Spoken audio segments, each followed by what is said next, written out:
Le relève de le débat, souvent controversé, en désaccord ou partisan. Flatter celui, hein. Mais quand il est revenu là, il s'est accaparé d'un appareil que il a jugé quelques années plus tard que il s'était accaparé de cet appareil là. Égal. Et c'est là qu'il s'est rendu compte qu'il devait d'abord démissionner. Et 3 jours, 1, 2, 3, on devait aller au congrès, convoquer tous ceux qui pensent qu'ils se porteraient comme PDCI. Ceux qui ont cru que le PDCI dans lequel ils sont en train de militer là, c'est le PDCI de Houphouët-Boigny, le PDCI qui date de l'avant l'indépendance de la Côte d'Ivoire, le RDA là. Non, non, non, en 3 jours seulement, là, on pouvait les mobiliser pour venir refaire confiance à qui? Celui qui les avait abandonnés 23 ans auparavant. Et puis, les gens sont là encore. Ils disent non, le problème là, c'est Valérie, celle qui était là, qui est allée en prison pour le PDCI. On dit non, non, celle-là, elle n'est pas crédible. Sa voix ne porte pas. Mais celui qu'on ne l'a pas vu, on l'a cherché, on ne l'a vu nulle part. Il était plutôt en train de faire ce qu'il est en train de faire aujourd'hui. Sur les plateaux, il est en train de dire, si on parle de la politique, c'est catastrophique. Si on parle de la politique... Maintenant, Flavio, laisse-moi te rappeler, Rod Vass n'est plus là, mais comme je vois, il y a président, c'est un président qui a aussi sur le panel. Avez-vous connaissance que, en 87, là, le père de Tidjane Thiam, il vivait, hein? Quand Titi partait se faire, quand Titi bénéficiait de la naturalisation, son père était vivant. Il existait en 2009. C'est-à-dire, précisément, 14 ans, 16 ans ou bien 19 ans après sa naturalisation. Je n'ai jamais vu ça nulle part. Moi, là, moi, pour bénéficier non seulement de visa, non seulement de n'importe quel document administratif qui me riait automatiquement au géniteur, là. Dès que c'est flou, je me dirige automatiquement vers mon père. Et lui, son père n'était pas quelqu'un qui était inconnu sur la scène ivoirienne. Il fut ministre. Et puis après, ambassadeur. Donc, vous n'allez pas faire croire aux Ivoiriens qu'un ambassadeur, un ancien ministre, n'avait pas connaissance que son fils devait se faire naturaliser, ou bien son fils, né français, qui était encore à Paris, et qui devait bénéficier d'une nationalité que lui il se reconnaissait, il n'avait pas cette possibilité-là d'apporter les documents y afférents à Thiam, qui était encore à Paris, et que lui, il était encore à Rabat, et que Thiam qui devait se faire naturaliser là. Amadou Thiam n'avait pas les documents, il ne savait pas comment, il a dit, ok, écoute ton grand-père. Non, soyons sérieux, Flavio. Donc, comme on le dit là, Titi a toujours été surclassé, parce que tout en répondant de Félix Houphouët-Boigny. Et comme aujourd'hui à la tête du PDC, il a été encore surclassé. Et même les Robero là, on pense toujours que Titi, c'est que quand on dit de façon exceptionnelle, regardez, quand il démissionne, on dit c'est stratégique. Moi, je ne vois aucune stratégie dans la démission de Titi. Titi Diam. Aucune stratégie. Si Titi était stratégique, tu parles aujourd'hui, c'est un certain Diakité. Mais le Diakité là, il vient d'où? Il sort d'où? De nulle part. Il pèse quoi au sein du PDCI? Où est Thierry Tchano? Où est, où est Gigawe? Où est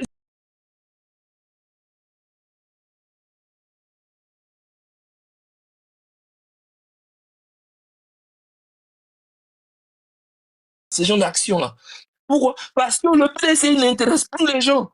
On vous observe aujourd'hui. C'est que vous ne savez pas là. C'est que les Ivoiriens regardent, ils observent. On voit qu'aujourd'hui, le PDCI se résume uniquement que à quelque chose ils sont dans la photocopie. Vous êtes dans la photocopie. On vous a écouté tout à l'heure. On nous dit, on dit tout comme le RHDP, le PDCI, aujourd'hui, ils sont dans la recherche d'adversaires, hein, politiques vis-à-vis du RHDP. Vous faites tout dans la photocopie. On dit, votre Titi, c'est quelqu'un qui va venir nous fermer les robinets. Et que dans moins de combien de mois, on va nous fermer les robinets. Le propos de Dia Oufou, hein, on nous a relaté ça sur le panel, et c'est véridique qu'il y a eu à le dire. Ils vont fermer les robinets, observer tout à l'heure. Ça, il se réfère encore en 2010. C'est-à-dire, dans la copie conforme, c'est-à-dire la photocopie, toujours à la chaîne d'une copie. Pourquoi? Parce que vous n'avez plus rien à apporter. Vous ne pouvez plus innover aux yeux des Ivoiriens. Donc, vous êtes toujours obligé d'aller vous ressourcer en 2010. Vous dites que le Alassane bis, là, le Alassane bis, quand on parlait de crédit suisse, quand on disait Alassane bis, là, quand on disait crédit suisse, économiste, comme si, quand vous avez cité, lui-même dit non, moi, je ne suis pas économiste, je suis ingénieur. Vous avez tellement recherché la photocopie que votre photocopieuse, là, manque d'encre. Donc, ce que vous cherchez pour venir couper le salaire des Ivoiriens, là, comme ce fut le cas en 2010, c'est pas Titi. Avant vous, là, d'autres vous ont précédé. Laissez-moi vous rappeler, en 2020, là, il y a des gens aussi qui ont cru qu'ils pouvaient reproduire la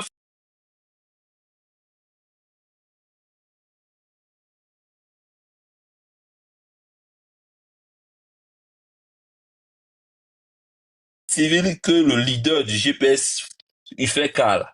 C'est lui avait donné l'idée. Et il avait un document. Donc, c'est comme ça, vous êtes dans la recherche d'un buzz, d'une photocopie, d'une copie conforme. Mais attends, Flavio et président Thiam, pourquoi se donner tant de mal, une souffrance à rechercher une copie conforme quand l'original est encore vivant? Du m'étonne, hein. On dit qu'on est petit-fils d'Oufoué. Cherchez à être comme Oufoué.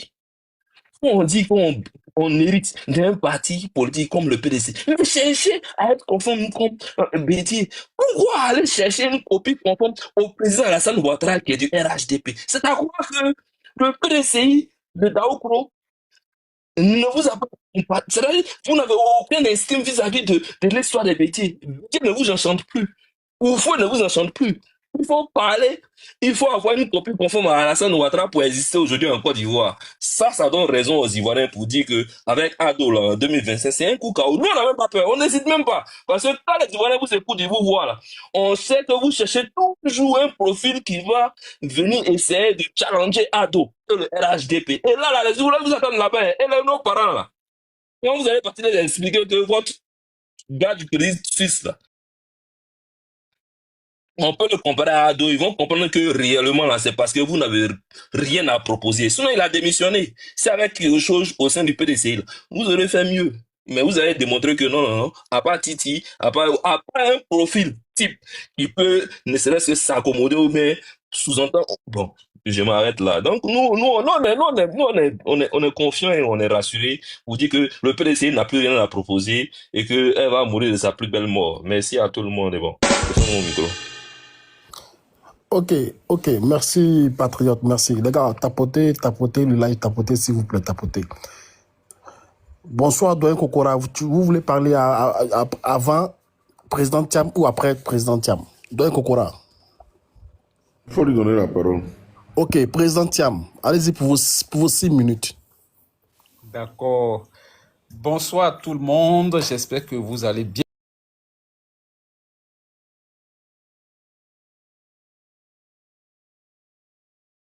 Bien, encore heureux d'être sur ce super panel, de donner l'occasion à chacun de s'exprimer. Alors, je dirais simplement que le frère, il a terminé tout à l'heure, laisser le PDC mourir de sa propre mort. Mais non, mais c'est ce qu'on veut. C'est pourquoi on demande simplement demander, ouvrez la RLE, les Ivoiriens vont s'inscrire, mettez tout le monde sur la liste électorale, et puis bon, voilà, les Ivoiriens vont décider. Aujourd'hui, là, nous, c'est ce qu'on veut. Hein. Ouvrez simplement, voilà, la liste électorale, les gens vont s'inscrire, et puis on va compétir. Notre président dit simplement, la compétition, là, depuis qu'il est né, là, la compétition fait partie de toutes ces actions qu'il a eu à mener. Et d'ailleurs, la compétition même au devant de tout. Donc nous, là, c'est la compétition qu'on veut. Aujourd'hui, là, si, comme on appelle le pouvoir en place, mettre toutes les dispositions en place pour que les gens s'inscrivent, vous allez vraiment qu'aujourd'hui, on ne serait pas en train de parler de Tidjane Thiam. Mais on serait en train de parler de qu'est-ce que tu peux proposer, sinon, qu'est-ce que vous avez proposé, qu'est-ce que vous pouvez encore proposer. Et nous également, avec le plan, le projet de société qui a été conçu par les les éminents cadres du PDCI, on allait commencer à parler de ça. Et c'est ce que nous, on veut. On ne veut pas être toujours en train de parler de la personnalité. Non, il est en dehors de la Côte d'Ivoire, il a 23 ans, tout ça et autres. Regardez, je vais prendre le cas de l'ancien préfet, M. Toby. Voilà, si je prononce bien son nom. Regardez, avant qu'il a annoncé sa candidature. Mais regardez aujourd'hui. Lui, il était là. Il était en Côte d'Ivoire. M. Jean-Luc Bion, dont vous plébiscitez tant, il est en Côte d'Ivoire. Tous ceux que vous plébiscitez, ce sont des gens qui ont vécu en Côte d'Ivoire, qui sont en Côte d'Ivoire. Si vous voulez même, qui sont nés en Côte d'Ivoire, ne sont jamais sortis du pays. Mais aujourd'hui, M. Toby a annoncé simplement sa candidature. Personne n'en parle. Mais celui qui n'est même pas en Côte d'Ivoire, qui a fait 55 ans à l'extérieur de la Côte d'Ivoire, les Ivoiriens ne le connaissent même pas. C'est de lui qu'on parle aujourd'hui. Mais quand même, il faudrait quand même qu'on soit quand même un peu vrai. Donc, chers frères, nous ne sommes pas... Moi, en tout cas, parler vraiment de... Vraiment, quand je vois, ce serait un peu pour moi une perte de temps en train de parler du président Alassane Ouattara, tout ça et autres. Moi, et le président, nous, on aimerait même qu'il ouvre le jeu. Lui-même n'a qu'à se présenter. Moi, je ne veux même pas même qu'on parle de 3e mandat, 4e mandat. On ne veut même pas de ça même. On veut que le président Ouattara se présente. On ouvre la liste, tout le monde se présente. Là, comme ça, les Ivoiriens vont choisir. Là, comme ça, les Ivoiriens vont choisir. C'est ce que nous, on a besoin. Mais si on dégage toute son énergie contre une seule personne, regardez combien de fois les gens prennent des gens, font des appels dans les coulisses pour soudoyer des gens. Non. Et c'est des gens de faible esprit. Moi, je suis là, je n'ai absolument rien. Je n'ai absolument rien. Mais Dieu me fait grâce de payer ma maison, nourrir ma petite famille. Jamais, quelqu'un m'a appelé pour dire non, faut faire ceci, faut faire cela, parce que je vais te donner 1 million, parce que je vais te donner 2 millions, et puis je vais obéir à ça. Non! Je ne ferai pas ça. Ouvrez la liste, les Ivoiriens vont s'inscrire sur la liste électorale, les Ivoiriens vont aller voter, c'est de ça qu'on a besoin. Arrêtons de parler des leaders politiques parce que, au finish là, c'est la personne qu'on va plébisciter. Aujourd'hui, le président Thiam, même j'étais à l'intérieur la dernière fois, mais quand il y a des présidents Thiam... Excuse-moi de te couper, Bion. Il y a une information, Tchomba nous dit que M. Dikawe vient de démissionner. Vas-y. Donc, on peut parler de ça aussi. Merci, monsieur Tchomba. Moi, je pense que ouvrez la liste, tout le monde va s'inscrire et on va compétir. Aujourd'hui, bon, c'est le PDCI quand même qui est mal vu, c'est le PDCI qui est à la une. Mais dans ces situations que le PDCI travaille, peut-être il y en a partout. Il y en a partout. On dit pourquoi, lorsqu'on a ouvert simplement la liste pour que les gens viennent déposer comme on appelle ça, les dossiers pour le Congrès, c'est seulement que le président Thiam.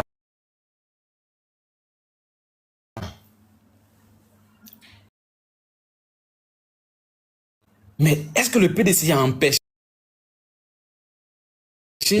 ces cas de venir? On n'empêche personne. On a empêché personne. Tu ne remplis pas les conditions. Le frère Flavio a souligné tout à l'heure. Ils étaient deux, c'est parce que lui ne remplissait pas les conditions. Si le président Thiam ne remplissait pas les conditions, on n'allait pas accepter. Parce qu'aujourd'hui, on sait combien de fois le PDCI est sur la ligne rouge de certains partis aujourd'hui. Les gens veulent voir disparaître le PDCI. Donc, on ne peut pas s'hasarder aujourd'hui à aller comme ça, sans toutefois prendre certaines dispositions. Vous avez vu que le président Thiam, quand il voit que le parti est mis en mal, il prend cette disposition. Et cette décision qu'il prend chaque fois, c'est dans l'intérêt du parti. Le président Thiam n'a jamais pensé à sa propre personne. Aujourd'hui, nous sommes très à l'aise qu'on a réussi simplement à contourner cette dame-là. Nous sommes très heureux. Très heureux. Donc, pour terminer, pour dire que n'ayons pas peur. N'ayons pas peur. La force, là, en réalité, c'est entre les mains des Ivoiriens. Quelle que soit notre puissance, de la force, c'est entre les mains des Ivoiriens. L'Ivoirien, là, il peut te soulever. On sait combien de fois les Ivoiriens ont soulevé le président Ouattara en 2010 ici. Si les Ivoiriens veulent, vont le soulever encore. Ça, c'est aussi simple que ça. Donc, c'est là que je m'arrête. Voilà, donc, parlons des actions de nos différents leaders, non parler de la personnalité d'une personne. Ça ne va rien nous apporter. Merci. Merci beaucoup. Grand frère Sisben, c'est à qui de parler, s'il te plaît? C'est Audouin Kokora. Non, Ok, mais les gars, ok, oui, on peut faire dis-moi. Ok, non, Doyen Kokora est là, non. Sinon, on en a fait... Laisse la parole au doyen. Mais avant que le doyen parle, les gars, c'est pas gentil, hein. Que 32 partages pour un grand panel comme ça, et avec des grands débatteurs, c'est pas bien. C'est pas comment il doit faire même. Partagez le live là, s'il vous plaît. Partagez et tapotez. C'est pas bien. 32 partages depuis là, c'est pas bien. Les gars, partagez, s'il vous plaît. Donnez la force au panel. Partagez, s'il vous plaît. Voilà, partagez. Allons-moi à 100, 200 partages. Et puis, tapotez aussi pour protéger le live. Doyen Kokora, bonsoir. Bonsoir. Alors, bonsoir à tout le monde. Vous savez, quand on écoute nos amis du PDCIRDA, on ne sait pas s'il faut pleurer ou bien vraiment on ne sait pas ce qu'il faut faire. En ce qui concerne les élections présidentielles, ils estiment qu'on doit ouvrir le jeu sans tenir compte des lois et il faut laisser les Ivoiriens décider. Mais au sein du PDCIRDA, il n'y a pas ouverture de jeu. Il n'y a pas ouverture de jeu. Première élection de M. Thiam, tous les autres candidats de pouvoir sont écartés. Djikawe est écarté, Bengo est écarté, Komo et Kofi est écarté. Et on retient la candidature de M. Yassé. Donc, empêchement donc du jeu politique au sein du PDCIRDA. M. Thiam se fait plébisciter. Après, il rend sa démission sur la base de ce qu'il a été élu illégalement en 2023, puisqu'il n'était pas ivoirien. Il repart encore à la course. Le seul qui a eu le courage d'essayer de l'affronter, on dit non, il n'est pas à jour de ses cotisations, donc il est écarté. Et donc au PDCIRDA, pour être candidat, il y a des conditions. Il y a des tests qu'il faut respecter. Mais quand il s'agit de la Côte d'Ivoire, non. Il faut aller au dialogue politique. Il faut ouvrir le jeu. Il faut laisser de côté nos lois. Mais pourquoi le PDCI n'a pas fait un dialogue politique en son sein pour permettre donc au monsieur Sidiki donc de pouvoir se présenter, même s'il n'est pas à jour de ses cotisations? Ça aussi, c'est possible. Surtout qu'au niveau national, vous dites, les lois peuvent être discutées au plan politique et permettre à ce que tout le monde soit candidat. Mais pourquoi au PDC, vous ne le faites pas? M. Thiam n'a jamais aimé la compétition. Il est victime de son enfance, donc où il a eu toutes les faveurs dans sa vie, et donc il pense que partout, il doit continuer dans ça. Et quand vous regardez les conditions dans lesquelles il prend le PDCIRDA, c'est pratiquement un héritage qu'il prend. C'est-à-dire à la matrice linéaire, comme l'a dit Véronique Kaka, il vient, il n'y a pas de compétition. On écarte tous les vieux qui ont battu le pavé pour le PDCIRDA, les Dikao qui ont fait la prison, qui a même pris la Covid en prison. Il a été évacué en France. Et M. Thiam, lui, vient, il balaye tout cela. Et puis il est le président de tout le monde. Alors qu'il n'avait jamais cotisé un copec pour le parti. Il n'a jamais organisé un meeting pour le parti.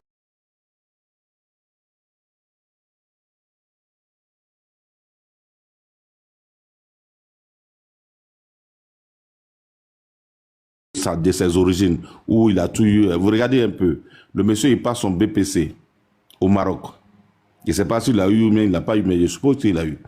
Il vient en Côte d'Ivoire, on l'amène au lycée classique. Mais entre nous, on connaît tous le système public.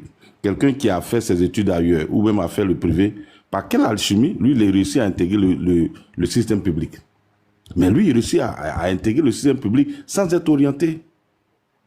Donc, ce sont des faveurs que le monsieur a reçues durant toute sa vie. Voilà pourquoi il est arrogant, il est méprisant. Et chaque fois qu'il prend la parole, c'est toujours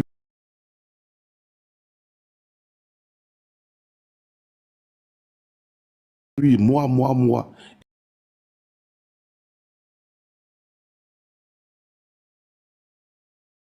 Et quand vous écoutez une chose qui est ahurissante, c'est qu'il dit, écoutez très bien, son élimination de la course à la présidentielle est source d'instabilité en Afrique. C'est-à-dire que tous les pays africains, là, à cause de lui, son élimination, tous ces pays-là seront dans une situation instable. Voilà comment ce monsieur, il est. Voyez-vous? Et donc, pour lui, tout est extraordinaire. C'est le seul au monde qui est né d'une nationalité, et puis on prend un décret pour confirmer sa nationalité. Il est le seul, c'est un extraterrestre. C'est un extraterrestre. Malheureusement, il est tombé à la mauvaise porte.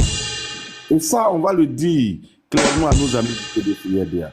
Si vous ne choisissez pas un autre candidat, vous n'irez pas aux élections 2025. Parce qu'il n'y aura pas de RLE avant d'aller aux élections présidentielles. Donc vous allez beau chanter et crier, danser, M. Thiam sera sur la liste électorale lorsqu'on ouvrira après les élections. Parce que il est clair que la loi il est clair que la loi ne permet pas d'ouvrir une liste électorale ou bien une révision de liste électorale avant d'aller aux élections. La liste électorale qui est en cours va être affichée le 25 juin 2025. Les parrainages commencent en juillet. Les parrainages doivent se faire sur la base d'une liste définitive et non sur une liste provisoire. Donc, on ne peut pas ouvrir une liste, une révision de liste électorale entre juin et juillet. Les dépôts de candidatures se feront en août et les résultats donc, de ces candidatures-là seront donnés en septembre. L'article 11 dit également il faut que la liste provisoire soit affichée 3 mois avant les élections. Et donc, il n'est pas possible donc d'organiser une révision de liste électorale en juillet, ou fin juin, ou début juin, fin juin, pardon, et l'afficher, finir les recensements, afficher, faire le traitement et afficher la liste provisoire avant septembre. C'est pas possible. Donc, c'est un rêve. Vous êtes dans un faux rêve. Vous rêvez debout. Et ce que vous ne savez pas, que M. Thiam même vous a fui. Et dont le titre que Beira a mis, et tu as vu juste, il a fui la Côte d'Ivoire. Il est parti comme ça. Mais comme il n'a eu le sentiment d'avoir fui et d'avoir abandonné ses militants derrière lui, alors il essaie de mener la bataille en disant, bon, il est blague. C'est-à-dire, c'est des gens, ils ne prennent pas le temps de réfléchir. Je ne sais pas quel est leur problème, mais il va leur dire, bon, je m'en vais au Parlement, je m'en vais au Congrès, je m'en vais ici, pour leur donner le sentiment qu'effectivement, il peut faire quelque chose. Voilà pourquoi quelqu'un aurait dit sur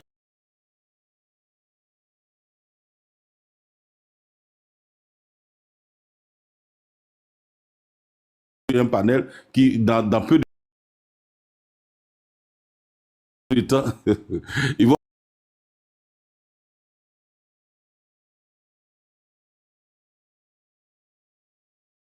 fermer les robinets, les fonctionnaires ne seront pas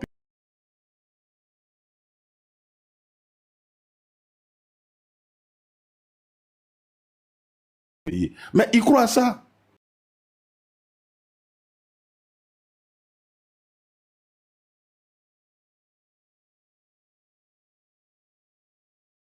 Voyez-vous, c'est des gens comme ils se sont dit, le monsieur est plus intelligent que tous. Et il y a même une vidéo qui circule où un vieillard disait que tous ceux qui ont des problèmes, ils n'ont qu'à invoquer Thiam. Ils ont des problèmes, ils n'ont qu'à invoquer le nom de Thiam et leurs problèmes sont résolus. Voilà dans l'esprit dans lequel ils sont. Je ne sais pas comment qualifier la position dans laquelle ils sont. C'est-à-dire qu'ils avancent alors que le danger il est là, mais ils continuent. Je crois que si l'information qui vient de tomber est vraie, et que Dikao aurait démissionné, mais je ne serais pas surpris parce que un monsieur comme Dikao ne peut pas vraiment se laisser entraîner par des enfants comme ça qui ne connaissent pas la politique. Mais c'est honteux. C'est vraiment honteux, c'est ridicule. On te dit que oui, monsieur, votre... Elle est illégale, pardon. Donc, vraiment, je suis désolé pour nos amis du PDC-RDA. Vous êtes en train de vous nourrir de fausses illusions. Les gens vous blaguent et puis vous avancez. Si M. Thiam, quelqu'un a dit tout à l'heure que M. Thiam ne pense pas seulement à lui et qu'il pense au PDC-RDA. Mais s'il pense au PDC-RDA et non à lui, mais le plan A ne peut pas être, le point A jusqu'à Z ne peut pas être lui.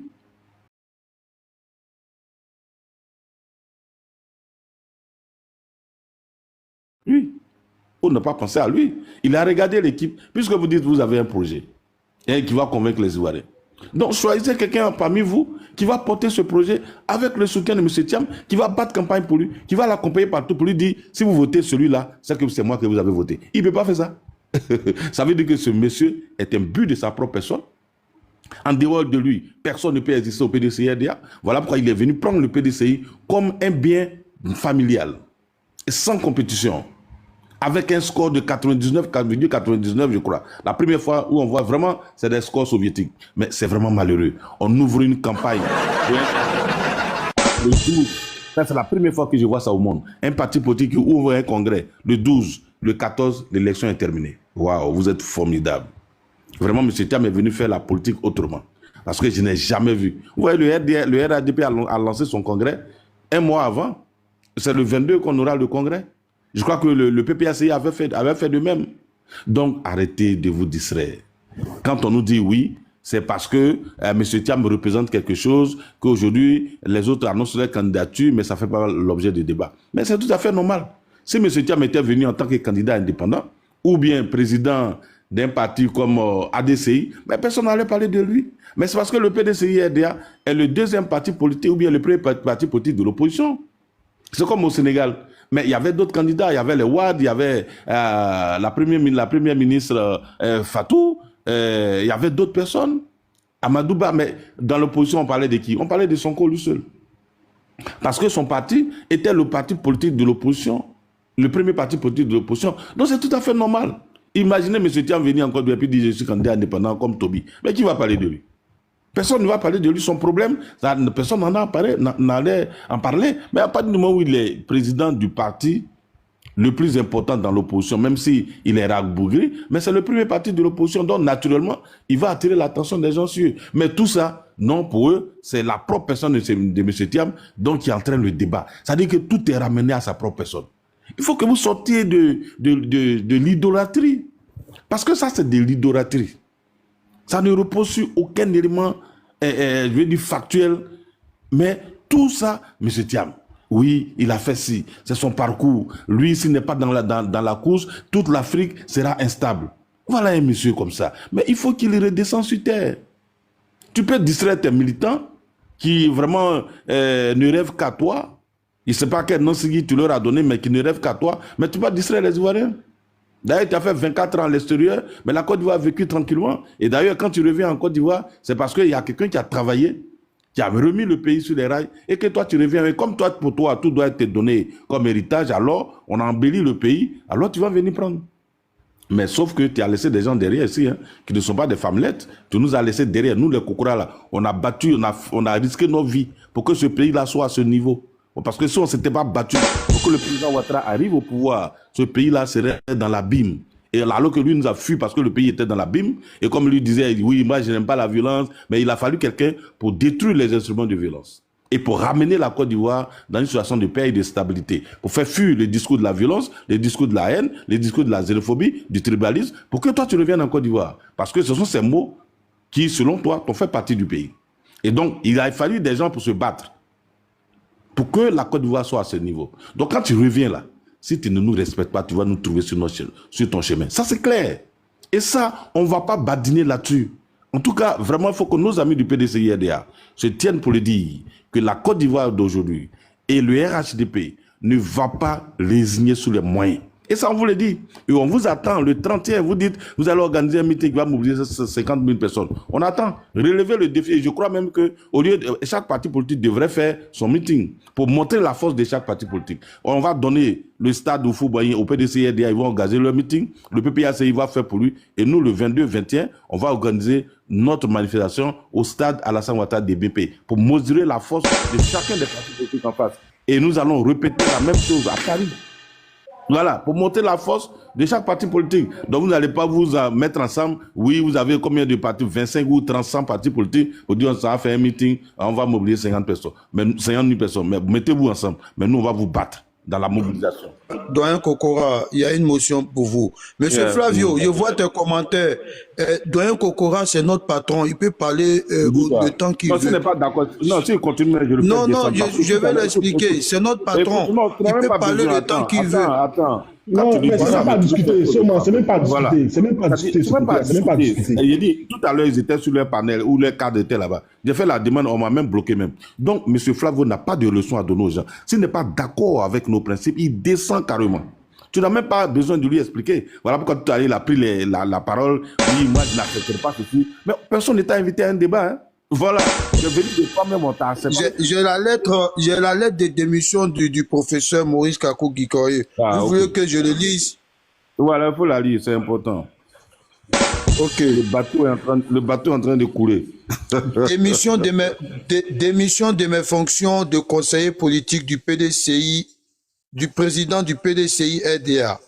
De retour au pays ce 15 mai 2025, j'ai présenté ma démission de mon poste de conseiller politique au président du PDCI-RDA, poste que j'occupais depuis le 17 janvier 2025. Décision numéro 86-25 PPCAB. Dans les échanges avec le président du parti qui ont précédé ma nomination, nous avions mis l'accent sur la création de la confiance pour le rayonnement du parti. Malgré cette profession de foi, des décisions majeures sont régulièrement prises au sein du parti sans que je ne sois associé, consulté ou informé. des décisions que je découvre dans la presse comme tout militant de base. Les derniers développements de l'actualité politique dans notre parti, notamment la démission du président du parti, est un exemple. Au cours de mon parcours politique, j'ai toujours assuré les missions qui m'ont été confiées avec loyauté et fidélité, sans hypocrisie ni louvoiement. De plus, mon cursus politique et l'enseignement reçu au PDCI-RDA ne me permettent pas de m'accommoder avec les méthodes actuelles de gouvernance telles que la tenue du 9e congrès extraordinaire du 14 mai 2025, sans président ni bureau du congrès. Aussi, j'ai décidé de démissionner dès ce jour de mes fonctions de conseiller politique du président du PDCI-RDA. Je demeure un militant convaincu du PDCI-RDA et participerai, comme je l'ai toujours fait, au combat pour sa suivi. Le PDCI-RDA étant l'âme de la Côte d'Ivoire. Fait à Abidjan le 15 mai 2025, professeur Maurice Kakou Gikawe, membre du bureau politique, vice-président du PDCI-RDA. Merci. Doyen, un mot là-dessus. Vous savez, et les mots utilisés par le professeur Gikawe sont évocateurs de l'environnement dans lequel il évolue aujourd'hui. Monsieur Thiam, comme Bion l'a dit, ce sont des repéros qui sont autour de lui. Et même les décisions qu'il prend, il ne consulte personne. Parce qu'il est plus intelligent que tout le monde. Comment ton conseiller spécial, tu prends des décisions aussi peu importantes, des décisions majeures, il n'est pas informé. Mais parce qu'il ne respecte personne, il est méprisant. Parce qu'il est le petit-fils du Fauboying. Mais comment lui, le petit-fils du Fauboying, va aller informer un Gikawe? Quel est son background? Voilà l'esprit dans lequel le monsieur fonctionne. Il est dangereux. Et ça, je le dis, ce monsieur est dangereux pour la démocratie dans notre pays. Et quand vous l'avez écouté sur son Twitter, où il dit, je vais porter plainte contre ceux qui me diffament en Europe. Parce qu'en Côte d'Ivoire, je ne vais pas. Voilà quelqu'un qui n'est pas arrivé encore au pouvoir. Mais lui menace déjà des gens donc, qui le critiquent. Savez-vous combien de fois le président Laurent Gbagbo est dénigré, est diffamé? Savez-vous combien de fois le président Ouattara dans l'opposition a été dénigré, diffamé, et même au pouvoir dénigré, diffamé, traité même d'étranger? A-t-il porté plainte contre quelqu'un déjà? Donc le monsieur, il est, je ne sais pas comment le décrire, mais vous allez le découvrir. En réalité, qui est ce monsieur? Qui est ce monsieur? Il se prend pour quelqu'un qui est sorti de la cuisse de Jupiter, c'est tout. Mais bon, c'est-à-dire, moi ce qui me fait mal, il y a des ignorants sur la toile qui pensent que le PDCI est en train d'avancer. Alors que le parti... S'il te plaît, si j'ouvre mon micro comme ça, s'il te plaît, je veux savoir, est-ce que dans le PDCI, il y a une loi ou bien dans le règlement intérieur du PDCI qui permet au président de démissionner étant loin, n'étant pas sur le territoire, mais c'est-à-dire qu'il rend démission, mais il est loin. Et puis il n'est pas menacé aussi. Sa démission partout où il est. Non. Il peut rendre sa démission partout. Ça, c'est pas le débat. Il peut rendre sa démission partout, mais le problème, est-ce que le problème, est-ce que il doit être en Côte d'Ivoire, vrai ou faux? Monsieur Moua, évite de couper le doyen. Si tu as une motion, il faut écrire en bas. Comme ça va le couper dans son élan, s'il te plaît. Laisse le doyen finir. Et quand tu auras une motion, on va te prendre, s'il te plaît. Parce qu'il y a des gens qui en résistent. Après, ils vont aller mettre sur les pages. Quand c'est comme ça, tu le coupes. Doyen, vas-y, doyen. Il n'y a aucune loi qui l'empêche de rendre sa démission partout. Non, il peut le faire partout. Il écrit seulement, il signe, il met son cachet. Ça fait foi. Mais ce n'est pas ça le vrai débat. Le vrai débat, c'est son attitude même. Vis-à-vis de ses militants, vis-à-vis du parti, il ne respecte personne parce qu'il s'est fait entourer des repéros comme les Brindoumi, à qui il donne un peu d'argent et qui ne vivent que par M. Thiam. Donc quelqu'un de qui vous vivez, au dépend duquel vous vivez, mais vous ne pouvez pas lui imposer des choses. Voilà. Donc il peut faire tout ce qu'il veut, ils vont le suivre, ils vont l'adorer. Comment un président d'un parti politique, donc, qui vous dit à vous, oui, moi je suis né français, et puis dans le même temps, il a un décret de naturalisation en main, et il se trouve des gens qui sont là à l'école, qui ont PhD, comme Brindoumi, et qui viennent défendre ça. Vous dites, il est né français. Depuis quand entre nous? Quelqu'un qui est né d'une nationalité, on prend un décret pour le naturaliser. Mais demain, là, c'est que tous les enfants sont en danger. Demain, moi, mon enfant, qui est peut-être à une autre nationalité, par les circonstances donc des choses, et il vient en Côte d'Ivoire, il veut prendre un document ivoirien, et puis bon, on dit non, il faut le naturaliser. Alors que son père est né ivoirien, sa mère est ivoirienne. C'est dans ça qu'on veut nous enfermer? Non, mais il faut que le PDC nous prenne au sérieux. Mais comme Dikawe l'a dit, c'est un parti qui ne va pas survivre. Et rappelez-vous de la prophétie de Guénou Kobena en 94. Il a dit ceci, et je cite. Il dit, le PDCI sera en état de relique au nord et en état de vestige au sud. La prophétie est en train de s'accomplir. Le PDCI a disparu du nord. Et j'ai toujours mis les gens au défi de me donner 5 noms de cadres importants du PDCI qui viennent de toute la région du nord. Ils n'ont jamais réussi à le faire. Le seul cadre important donc du PDCI qui vient du nord qu'on connaît, c'est M. Jean-Louis Bion. En dehors de lui, il n'y en a plus. Donc ce parti a littéralement disparu du nord. Au sud, ils se cherchent. Ils sont aujourd'hui repoussés, retranchés, donc vers le centre. Alors là, vers le centre, mais ils sont encore coincés. Parce qu'ils font part égale avec le RADP. Le RADP à la région du Beké, qui est la plus grande région baoulée. Après ça, on a le Nzi. Et aujourd'hui, ils contrôlent seulement le Ifou et le Bélier. Voilà les deux régions qui contrôlent. Et nous contrôlons deux régions avec la plus grande région, donc, qui est le Beké. Donc, ce parti est en train de disparaître. Et l'arrivée de M. Thiam va aggraver la situation. Parce qu'il n'est pas en train de gérer le parti comme il le faut. Ils prennent des décisions la nuit, matin, c'est parti. Le monsieur est élu président du PDCI. Selon lui, pendant pratiquement 16 mois, il n'organise aucun bureau politique. Et quand on l'interpelle, il a envoyé immédiatement devant le conseil de discipline. Pour peu que quelqu'un le critique, et c'est le cas de Valérie Yapo. Est-ce que le PDCI-RDA était obligé d'arriver à cette situation en entraînant, en radiant pratiquement une des militantes qui a fait 30 ans donc dans le PDCI-RDA? Est-ce qu'on ne peut pas régler ce problème en interne? Il radie la dame, ils envoient devant le conseil de discipline. Au moment où ça chauffe, la femme porte plainte devant la justice. M. Thiam Kou, maintenant, il prend une décision donc pour annuler tous les actes qui ont été posés contre la dame. Mais déjà, le problème est devant la justice. Donc, il faut anticiper. Il n'a aucune méthode de gestion. Je comprends pourquoi il a été chassé de Crédit Suisse. Parce que ce monsieur n'est pas un leader. Il n'a pas de leadership. Vraiment. Parce qu'à sa place, ces bruits-là ne peut pas courir. Au PDCI, si moi-même j'étais président du PDCI, je ferais mieux que M. Thiam. Et ça, je le dis. Il n'a aucun leadership. Et ça, vraiment, il faut le dire. Le monsieur a été bombardé à la tête de certaines structures à cause de son background familial et autres. Et on sait comment ça se passe. Il n'a jamais rien mérité. Et ça, je le dis, et enregistré et partagé si vous voulez. J'ai dit, M. Thiam a toujours bénéficié des faveurs donc, de ses origines. Et ça, c'est clair. Et j'ai pris un exemple. Il a eu son BPC au Maroc. Pas en Côte d'Ivoire, pas même dans une école privée en Côte d'Ivoire. Mais il arrive en Côte d'Ivoire, il est orienté au lycée classique. Quelle alchimie? Par quel mécanisme? Mais tout cela parce que son grand-père était président et son père était ministre ou ambassadeur. Est-ce que moi, mon fils, si demain il rentre en Côte d'Ivoire, est-ce qu'on peut l'orienter directement dans une école publique? Mais c'est un recrutement parallèle. C'est du faux. C'est de la fraude. Donc ce monsieur a toujours bénéficié des faveurs de sa famille. Et comme il a grandi dans cet esprit, donc il pense que la vie est comme ça. Alors que les choses ont changé, ton grand-père il est mort.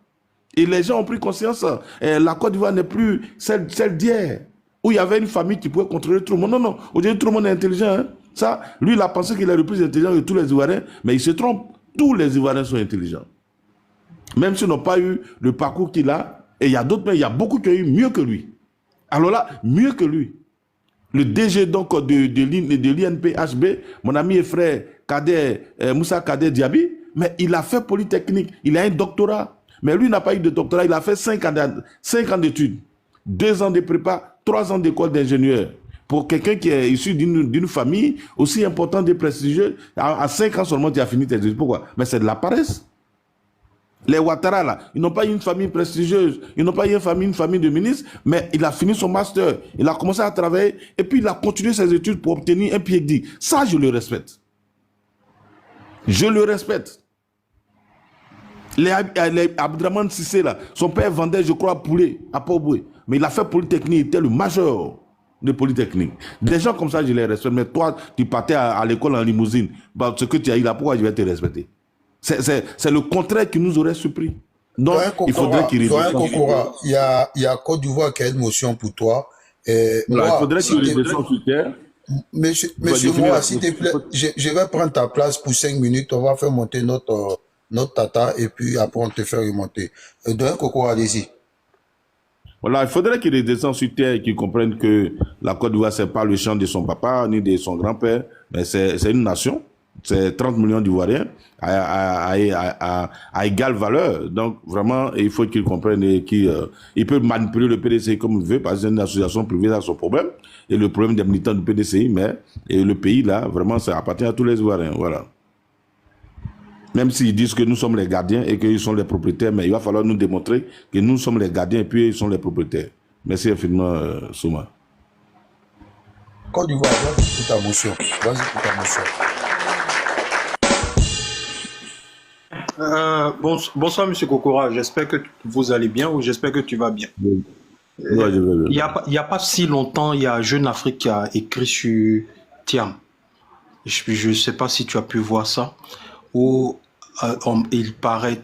ça paraîtrait qu'il y avait une guerre de clans et que Thiam était embrigadé par les Atchans, les Hébriers Atchans à la personne de, c'est quoi, Akosi Benjo, Ewo, le maire de Makori qui était ses plus proches alliés, quitte à exclure les autres.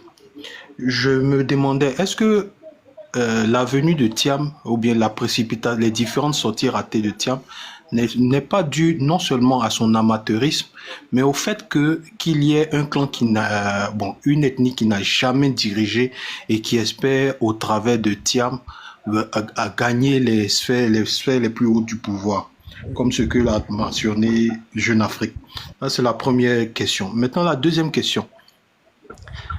Comment Tidiane Thiam a su qu'il y allait avoir un coup d'État? Parce que j'aurais entendu de sa bouche qu'il savait qu'il allait avoir un coup d'État le 24 décembre 1999. Comment le monsieur a su, sachant que c'était pas quelque chose qui était préparé? Donc, est-ce qu'il est complice de la chose ou bien il avait été briefé? Voici mes deux questions. Merci. Merci infiniment. Pour la première question. Avant que le doyen prenne là, partagez le live là, s'il vous plaît. On a notre président qui est là, notre responsable. Partagez le live là. Partagez, s'il vous plaît. Doyen, vas-y. Voilà, la première question, vous savez, c'est vrai, il n'a pas d'expérience en politique. Voilà, il n'a aucune expérience en politique. Il n'a jamais animé un comité de base ni un secrétariat de section, dont il ne maîtrise rien en politique. Mais il aurait pu, s'il était animé d'un peu d'humilité, il pouvait apprendre. Le président Ouattara, quand il est venu, il a appris auprès du président Houphouët-Boigny.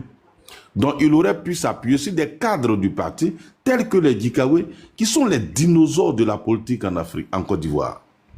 Djikaoué a commencé la politique depuis le Méissi. Et la plupart des cadres du PDCI ont fait le Méissi. Tous les Agumani là ont fait le Méissi. Tous les Djigé Madi, ils ont fait le Méissi. Donc, ils ont une expérience politique extraordinaire. Il aurait pu s'appuyer sur eux, les Bombay. Mais si vous voyez Bombay, vous ne les voyez pas. Comme tu l'as dit, on ne voit que des enfants autour de lui, des Ropero, Brendoumi. Qu'est-ce que Brendoumi connaît en politique? Quand tu le vois bavarder même, tu te demandes si c'est un homme politique. Diaoufoué, qu'est-ce qu'il connaît en politique? Il est rentré en politique en 2021. Mou, en dehors des pauvres, personne ne le connaît. Il n'a aucun parcours politique. Et il n'a avant qu'il ne devienne maire, mais il n'a aucun parti politique, je veux dire parcours politique. Donc, il a laissé les personnes qui pouvaient l'aider. Comme il n'aime pas se faire, je veux dire, conseiller, parce qu'il veut être toujours au devant des choses, c'est lui qui doit parler, puis les autres l'écoutent. Il va parler de Crédit Suisse, il va parler il a été avec Obama. En tout cas, pour, comme on dit, je veux dire, mystifier tout. Et puis bon, il est le plus intelligent, c'est ce qu'il est. Donc, naturellement, il ne pouvait qu'échouer. Maintenant, l'autre question, où le Jeune Afrique aurait dit que les Akians n'ont jamais été dans les sphères de pouvoir. Mais aujourd'hui, là, le premier ministre de Côte d'Ivoire, c'est qui? C'est un Akian. Robert Begré Mambé, c'est un Akian.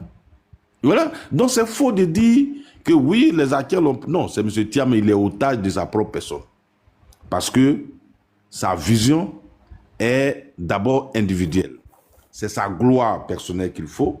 Et donc, naturellement, tous ceux qui vont lui faire ombrage, ou même qui seraient, tu vas peut-être lui donner des conseils, il va prendre ça comme des leçons. Lui, le plus intelligent, comment quelqu'un va venir donner des conseils? Donc, il ne va pas. Et donc, il a trouvé des bras cassés autour de lui. Donc, ils vont chanter ses louanges et puis il avance. Voyez-vous? Donc, je ne crois pas que ce soit les Akians qui l'aient pris en otage. Lui, il est baoulé d'origine. Et tu as vu les chefs baoulés comment ils sont allés manipuler les chefs baoulés donc, pour soutenir Thiam. Or, le communiqué même n'a même pas été signé. Et le ministre Amédée a publié donc ce communiqué qui n'a pas été signé. Ils sont allés les manipuler toujours dans le tribalisme, dans le régionalisme. Quand le ministre Madou Touré avait dit que ce monsieur est un tribaliste, le PDCI d'aujourd'hui est tribaliste, les gens ont commencé à tirer sur lui. Mais aujourd'hui, pourquoi les mêmes ne dénoncent pas ça? Parce que Thiam, je crois qu'il est le fils de la Côte d'Ivoire. Il n'est pas le fils d'une région. Imaginez-vous, demain, le président Ouattara, les chefs et rois donc, traditionnels du Nord se réunissent pour soutenir Alassane Ouattara. Ou bien Laurent Gbagbo, aujourd'hui, qui a des problèmes donc, de son inscription sur la liste électorale, les chefs BT Krou de l'Ouest de la Côte d'Ivoire vont faire un communiqué, ils vont se réunir pour dire nous voulons que notre fils soit candidat. Donc les autres là, ils ne sont pas vos fils. Hein. Et Guillaume Soro, les Senfo vont se réunir pour dire mais attends, c'est une république ou bien c'est un village? Donc il faut que nos amis arrêtent un peu. M. Thiam est venu foutre le bordel en politique, mais nous allons le mettre en congé. Et je crois que là où il est parti, là, écrivez noir sur blanc. Ce monsieur-là, en tout cas, je ne crois même pas qu'il va revenir en Côte d'Ivoire encore. Il est parti comme ça.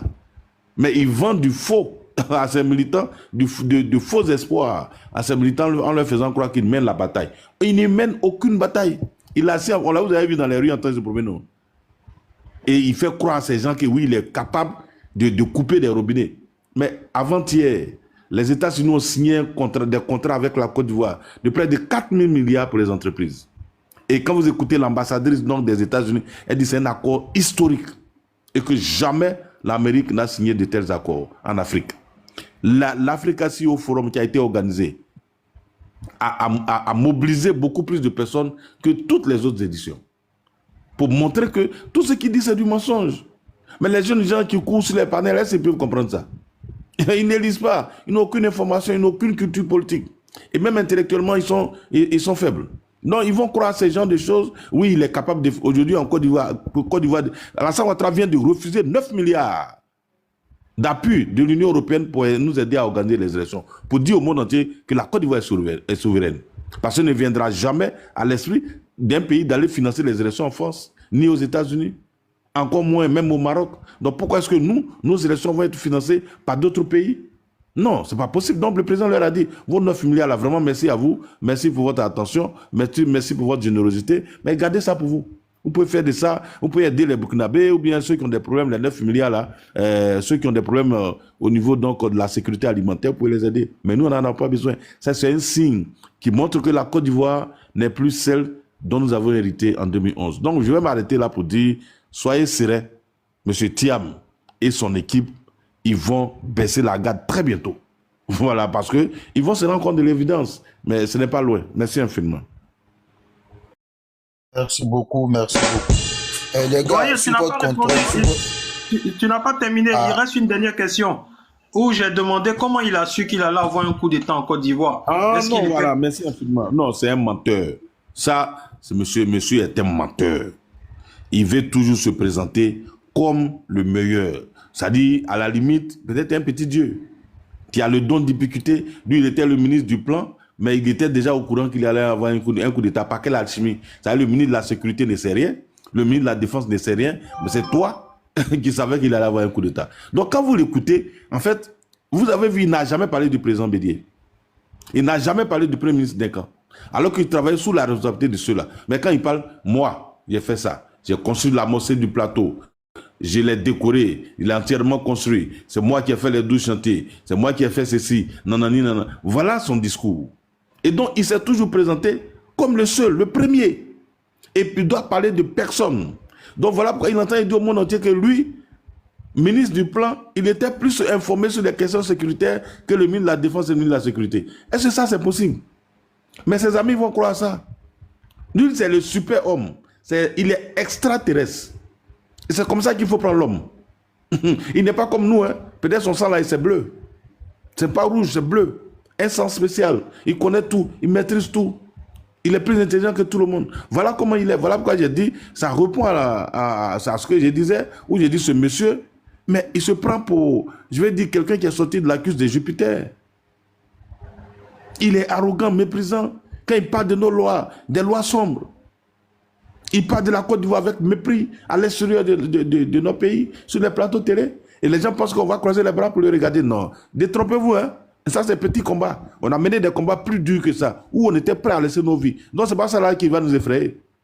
Voilà. Il n'est pas sur la liste 3, il ne sera pas candidat. Il va attendre en 2030, il sera candidat. Peut-être si Dieu nous donne longue vie, et lui donne longue vie, il souhaite qu'il nous donne tous longue vie, pour qu'on voit 2030. Mais 2030, encore, il va taper poteau, parce que le PDCI va disparaître bientôt. Voilà, avec les démissions en cascade, les Bions ne seront même plus à l'aise dans le parti, les Dikawe donc ne seront pas à l'aise dans le parti. Tous ces grands cadres-là, quand en 2025, le monsieur, il ne sera pas candidat parce qu'il les aura trompés en faisant croire qu'il avait une possibilité d'être candidat en 2025. Mais quand il ne sera pas candidat, vous allez voir qu'à d'ici 2026, ils vont baisser les bras. Voilà. Merci infiniment, cher frère.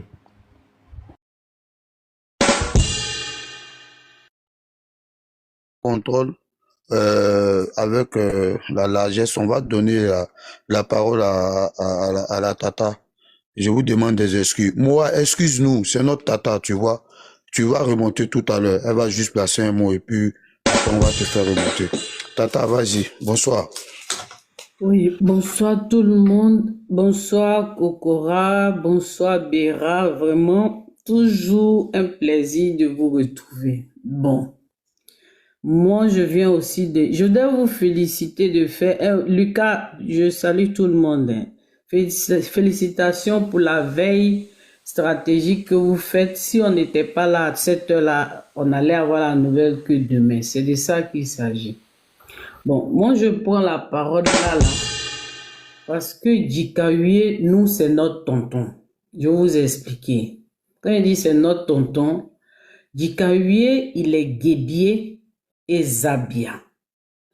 Guébier, je pense, peut-être, ouais, un côté, soit son papa ou sa maman, ou Zabia, un côté, voilà. Et moi, c'est un tonton que nous, on respecte. On est tous de la même sous-préfecture là-bas, c'est-à-dire les plus radicaux du Gagnoa.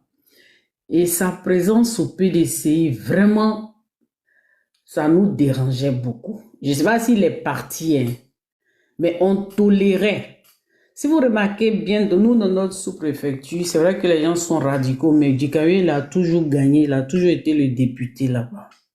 Parce que c'est notre tonton, c'est notre grand. Mais il est trop maltraité au PDC. Qui m'appelle? Attends.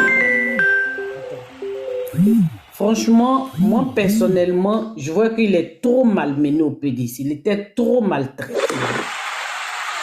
Parce que là où j'ai été vraiment choquée, c'est quand Thiam est arrivé, ils sont allés à Gagnoa, je ne sais pas si c'est à Gagnoa, mais il y a un gars du PDC qui a tenu un discours pour dire qu'il faut que Dikawe laisse la place pour que Thiam affronte le président Ouattara, que c'est le seul qui peut battre le président Ouattara, et que quand Thiam sera président, Dikawe va pouvoir arranger Gagnoa. Là, vraiment, j'ai reçu ça comme un poignard. C'est vrai que je ne suis pas du PDCI, mais c'était trop humiliant. Donc, jusque-là, je me demandais qu'est-ce que lui, il cherche. Je n'ai pas dit qu'il est parti du PDCI, mais qu'est-ce qu'il cherchait là-bas? Parce qu'à tout moment, on lui rappelait qu'il n'était pas à sa place. À tout moment, on le rabaissait. Je pense que, certainement, il y a eu la goutte d'eau qui a fait déborder le vase. S'il a pris conscience et qu'aujourd'hui, il a démissionné, je savais que tôt ou tard, ça allait arriver. Mais on va observer, peut-être qu'ils vont rattraper le coup en lui proposant quelque chose.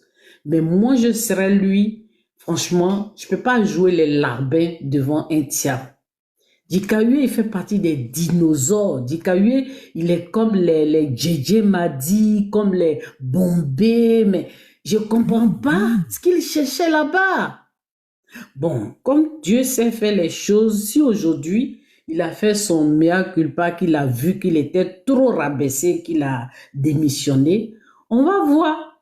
Mais normalement, la manière dont ils l'ont écarté, ils l'ont mis de côté, chaque fois, le clan des Baoulés ne cessait de lui rappeler, même sans le dire directement, de lui rappeler qu'il est juste là pour chauffer, nettoyer les fauteuils et tout ça, pour que le prince vienne prendre la place.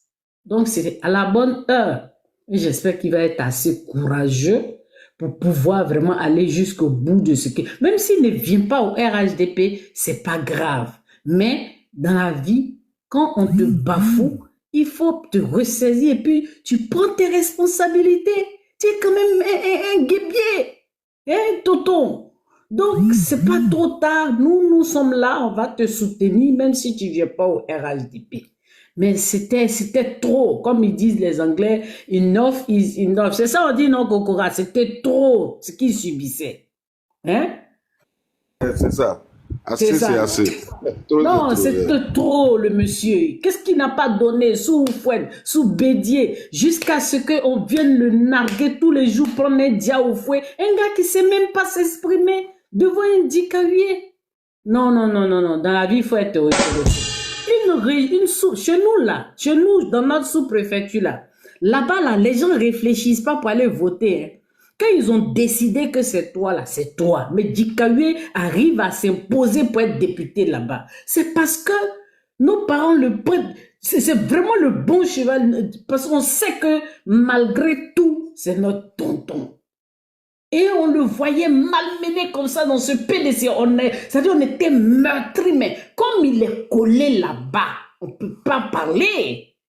Au jour d'aujourd'hui, c'est une délivrance pour lui. Qu'il prenne le temps, qu'il réfléchisse, qu'aujourd'hui, là, où il va aller déposer ses bagages, il n'a qu'à bien réfléchir. Parce que nous, Gagnoa compte sur lui, la sous-préfecture compte sur lui, et nous voulons apprendre auprès de lui. Parce que c'est une bibliothèque.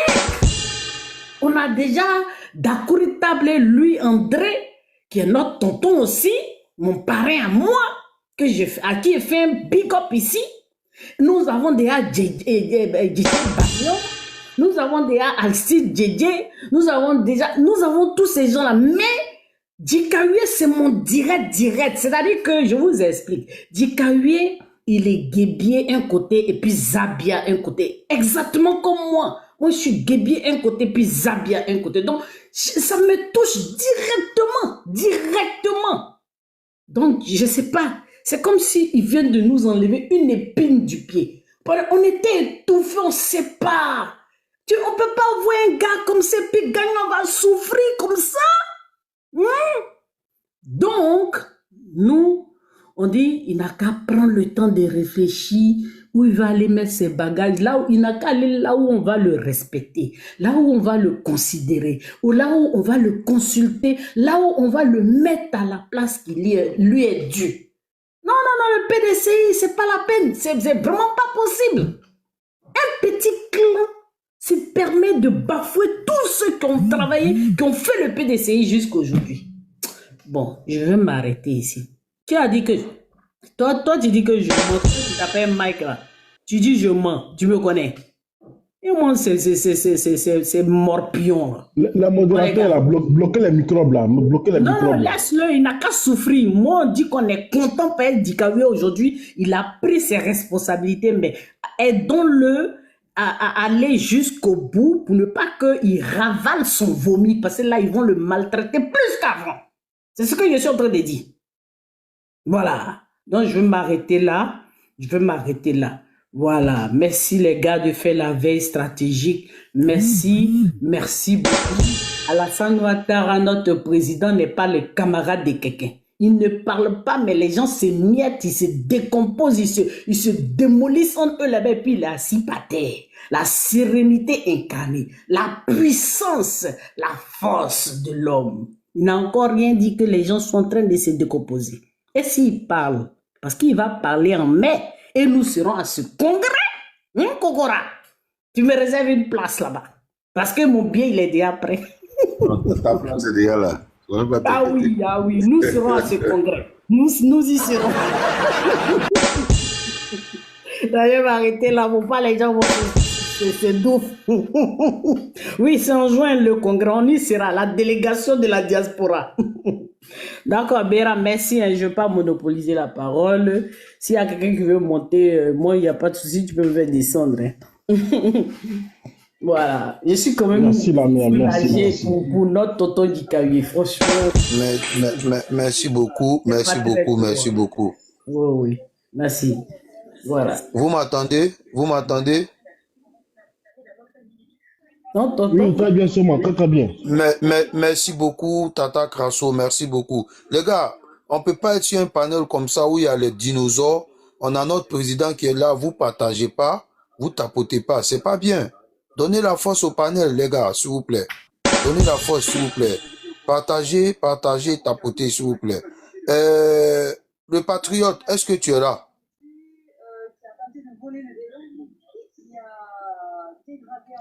La Sissi qui est là, Sisben, problème ici. Hein. ah, il est en haut, je ne l'ai même pas vu. Doyen Sissi, bonsoir.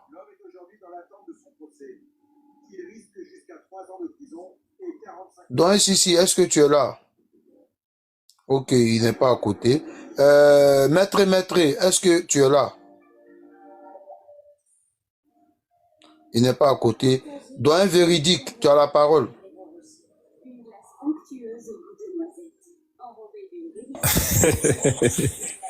Ouais, merci. Merci, Souma.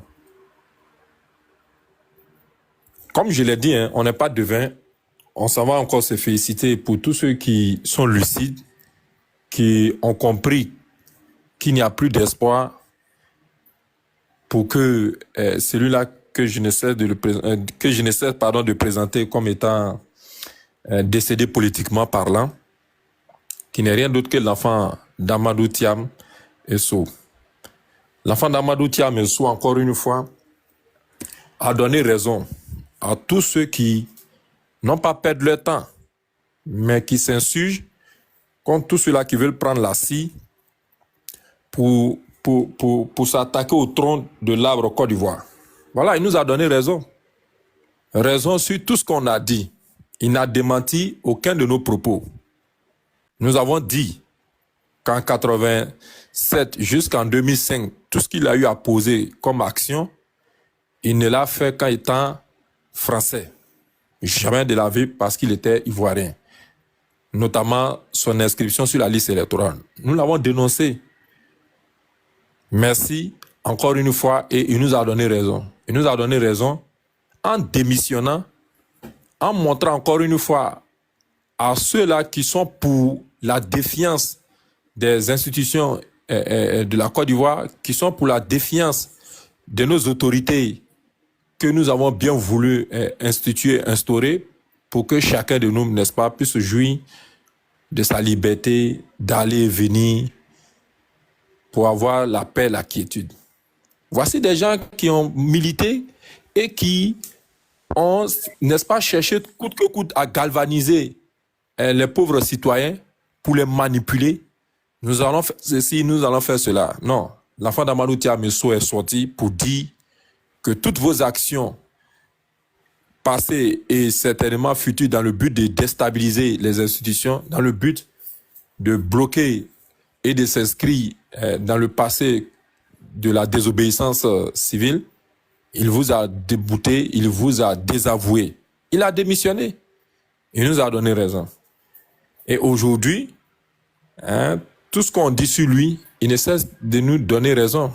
Nous avons dit aussi qu'il a été intronisé dans ce parti-là. Ce parti aujourd'hui qui est devenu un parti tribal, qui a horreur que celui qui n'a pas le sang baoulé puisse venir imaginer et réaliser son désir. Boakari a voulu, n'est-ce pas, montrer aux yeux de tous que ce que nous disons sur ce parti tribal est faux. Mais nous avons vu encore une fois les arguments fallacieux qui ont été avancés dans l'unique but de ne pas accepter sa candidature. Pourtant, l'argument qui a valu à ne pas accepter son décès de candidature, mais c'est ce même argument-là qui est retenu aujourd'hui contre l'enfant d'Amadou et Thiam. L'enfant d'Amadou, Thiam et So. C'est ce même argument. Vous dites qu'il n'est pas à jour de ses cotisations. Mais Dame Valérie dit que celui-là qui a été intronisé à la tête de ce parti tribal n'a pas 10 ans de cotisation, quand bien même vous avez voulu rattraper,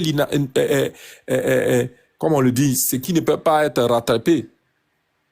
Il n'a pas 10 ans de cotisation. Vous avez voulu forcément le mettre à jour, mais il n'est pas à jour de ses cotisations. Le peut, parce qu'elle a donné des dates précises.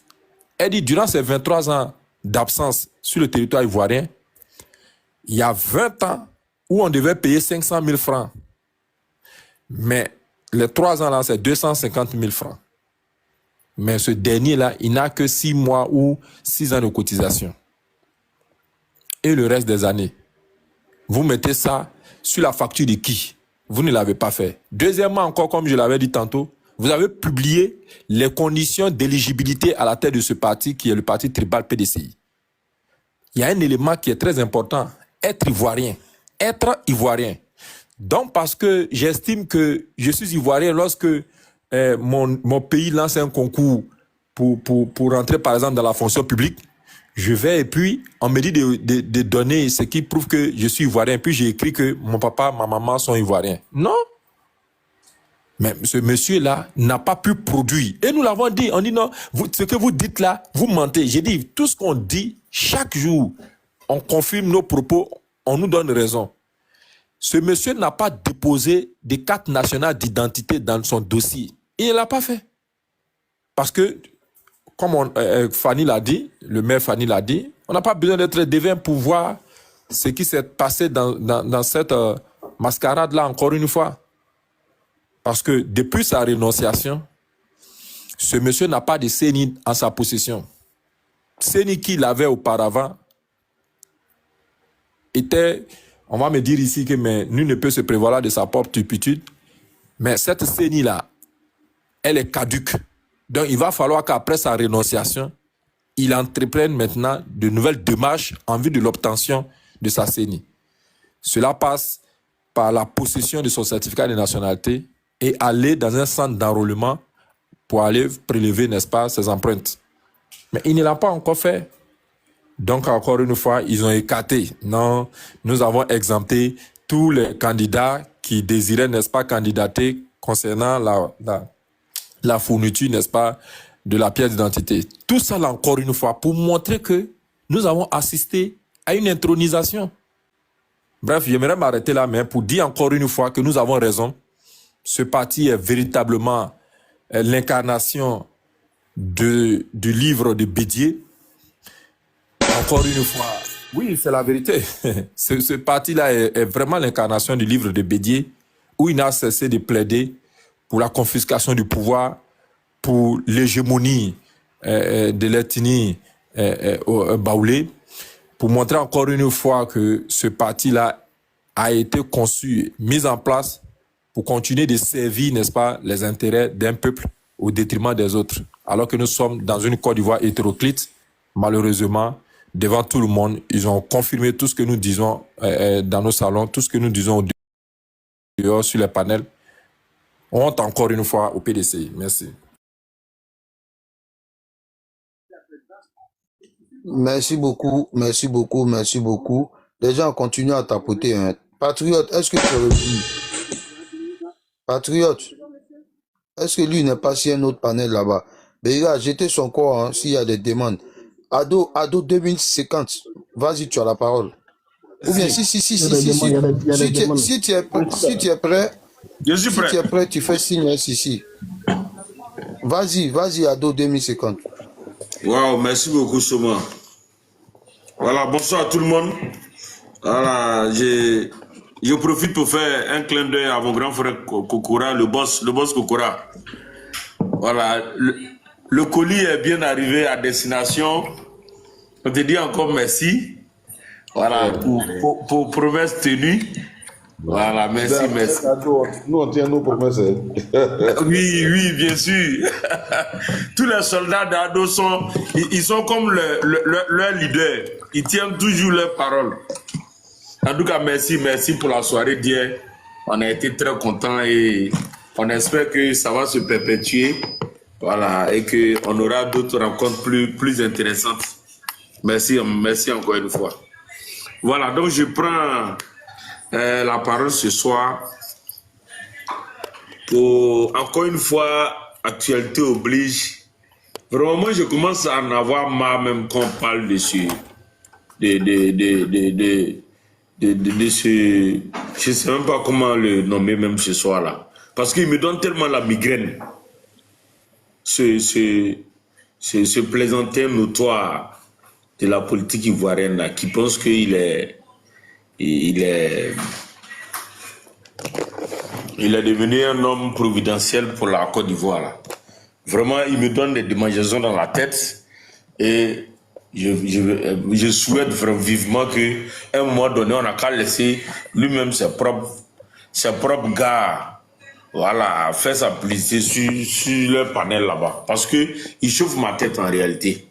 Voilà, il chauffe vraiment ma tête. Moi, je suis allé sur le panel, ils m'ont muté. Je n'ai même pas fait de demande, j'étais dans le commentaire, ils m'ont muté. Voilà que le boss aussi dit qu'il a été bloqué carrément. Ils sont en train de prendre des amnesties là-bas. Tu vois? Ils sont en train de prendre des amnesties. Ils sont en train de dire oui. Il y a une chose qu'ils ont dit seulement qui m'a un peu choqué. Ils disent que oui, ils vont faire en sorte qu'il y a un député qui parlait à l'Assemblée nationale pour que cette loi-là, l'article 48 là, vraiment, c'est un article à problème. Donc j'ai mis dans les commentaires jusque... donc c'est aujourd'hui, au PDCI, vous savez que c'est un article à problème. J'ai dit ça seulement dans les commentaires et on m'a muté. Vous voyez des gens, ils ne sont pas sérieux. C'est aujourd'hui se rendre compte que c'est un article à problème. Depuis 1961. C'est-à-dire qu'ils montrent clairement qu'ils ne sont pas sérieux. C'est le PDCI que Oufou a bâti là. Vraiment, nous l'avons perdu depuis 1993. Tous ceux qui sont là, non, ils font honte même à la Côte d'Ivoire, ils font honte à l'Afrique. Leur façon de mener la politique. Moi, je remercie encore le doyen Gikaoué qui est en train de prendre ses responsabilités. Il aurait dû le faire très tôt. Voilà, si il y avait des gens comme Dame Valérie Yapo, lui, peut-être qu'il n'a pas eu le courage d'appuyer la dame. Certainement que s'ils sont au moins 10 comme ça, comme Valérie Yapo dans le PDCI là, mais Thiam ne peut pas venir braquer, ne peut pas venir prendre en otage un parti aussi respecté en Afrique comme le PDCI, et puis les jouer avec eux comme des enfants comme ça, des balles de ping-pong. Non, le PDCI est trop grand. Moi, ça me fait mal parce que c'est le parti de nos ancêtres. C'est le parti de on a perdu nos grands-parents. On a perdu des grands-pères, des grandes-mères dans cette lutte du PDCI là. Ils ont cotisé quoi et âme pour que ce PDCI là voit le jour. Et aujourd'hui, bon, c'est en train d'être malmené comme ça par un parvenu, un aventurier qui est couché en France. Et puis depuis la France, c'est lui qui vous manipule. C'est vous, il démissionne matin, le soir, on le réélit encore à la tête avec des scores soviétiques. Ils ont certainement eu honte de dire que c'est 200% il a eu. Je sais qu'ils ont eu honte de le dire, sinon c'est ce qu'ils avaient envie de dire, qu'il a été élu à 200%. Vous voyez que c'est pas sérieux tout ça. Ça ne fait pas sérieux, ça ne fait même pas honneur vraiment à l'intellect de l'Ivoirien. Ça ne nous fait pas honneur. Que des gens soient pris en otage comme ça. Tiens, on vous a donné combien même? Vous les barons du PDCI là, quel argent vous n'avez pas eu sous Fouet, sous Bédier? Et puis Thiam va venir vous manipuler comme ça. Avec quoi? Combien il a pu voler combien au Crédit Suisse?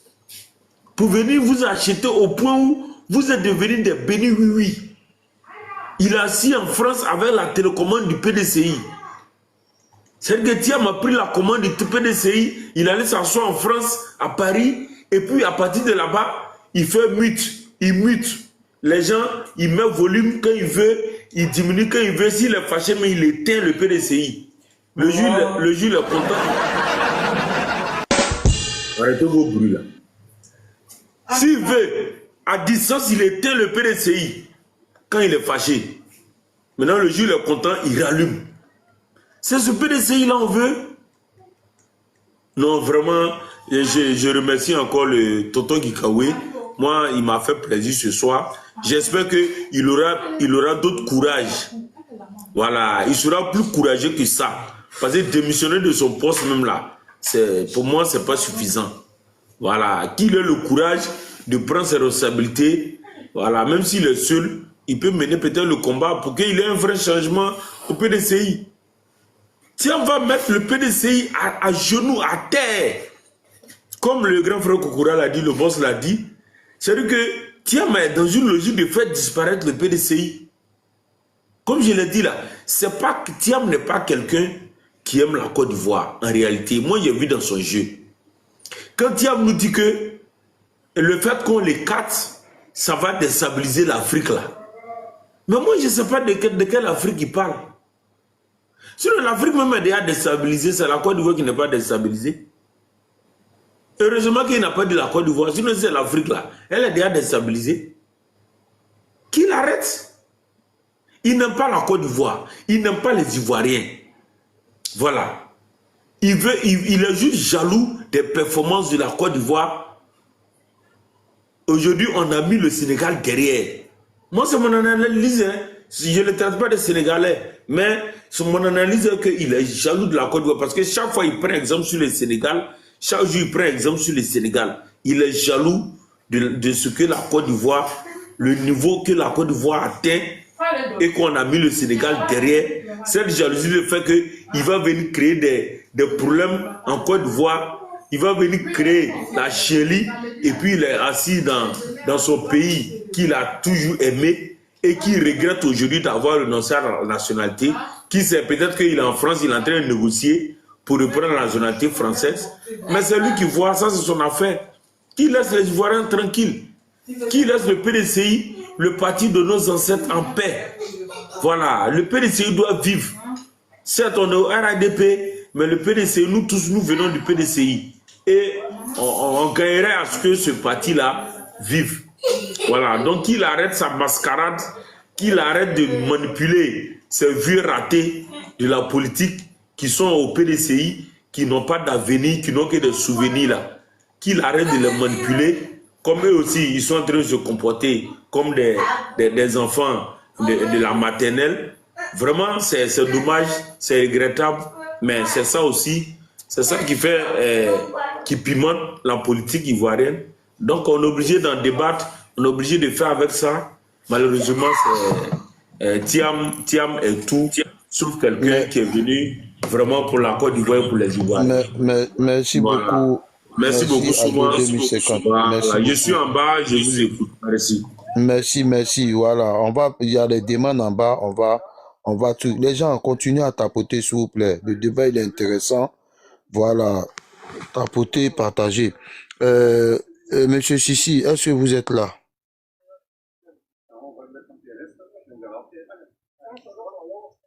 Ok. Grand frère Fasco, est-ce que tu es là? Ouais, je suis là, Souma, je suis là. Je suis là, mais bon. Tu peux... Bon, ok, bon. Je viens du sport là. Ok, on va évoluer. Il n'y a pas de souci. Les gens tapoter, partager. Grand frère Ahmed, bonjour, grand frère Ahmed. Bonsoir à tout le monde sur le panel, le roi Kokora, Fasco, bonsoir à tout le monde. Bon, moi, c'est ce soir-là même, je viens d'apprendre la démission de Gikawe. J'ai pas lu le contenu de la lettre de démission, donc je sais pas quels sont d'abord les motifs. Mais ce que je peux dire, c'est que ça me surprend pas d'ailleurs. Pour moi, c'est quelque chose qui devrait faire depuis. Mais je pense que, connaissant Gikawe, je pense qu'il voulait peut-être donner encore une chance, pensant que les choses pourraient s'arranger.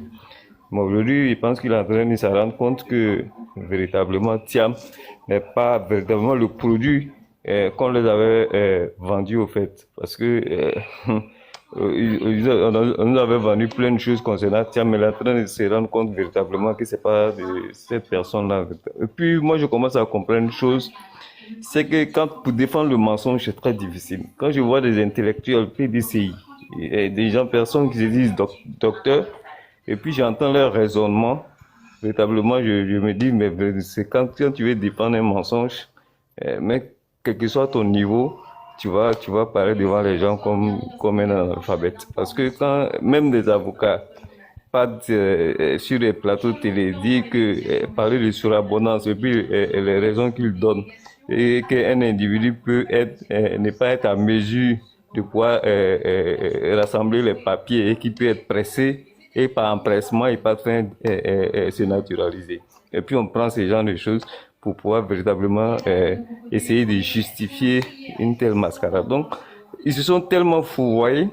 Et puis, tu vois, plusieurs avocats, vous savez, le mensonge, il y a plusieurs versions. Hein. On voit plusieurs versions d'un avocat à un autre, on voit plusieurs versions d'un cadre à un autre, il y a plusieurs versions sur le cas Thiam.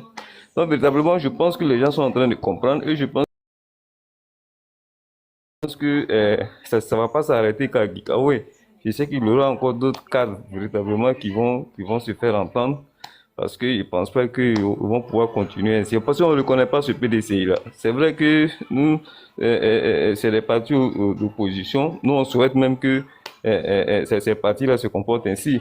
Mais quand même, quand on sait qu'on a eu quand même, nos parents ont quand même milité dans ce parti politique, quand on est né véritablement avec ce parti politique-là dans nos maisons, on avait les photos des emblèmes du PDCI dans nos maisons, on a grandi avec ça. Ça nous donne quand même un pincement que quand on voit le PDCI, le fonctionnement des PDCI aujourd'hui. Aujourd'hui, on a un PDCI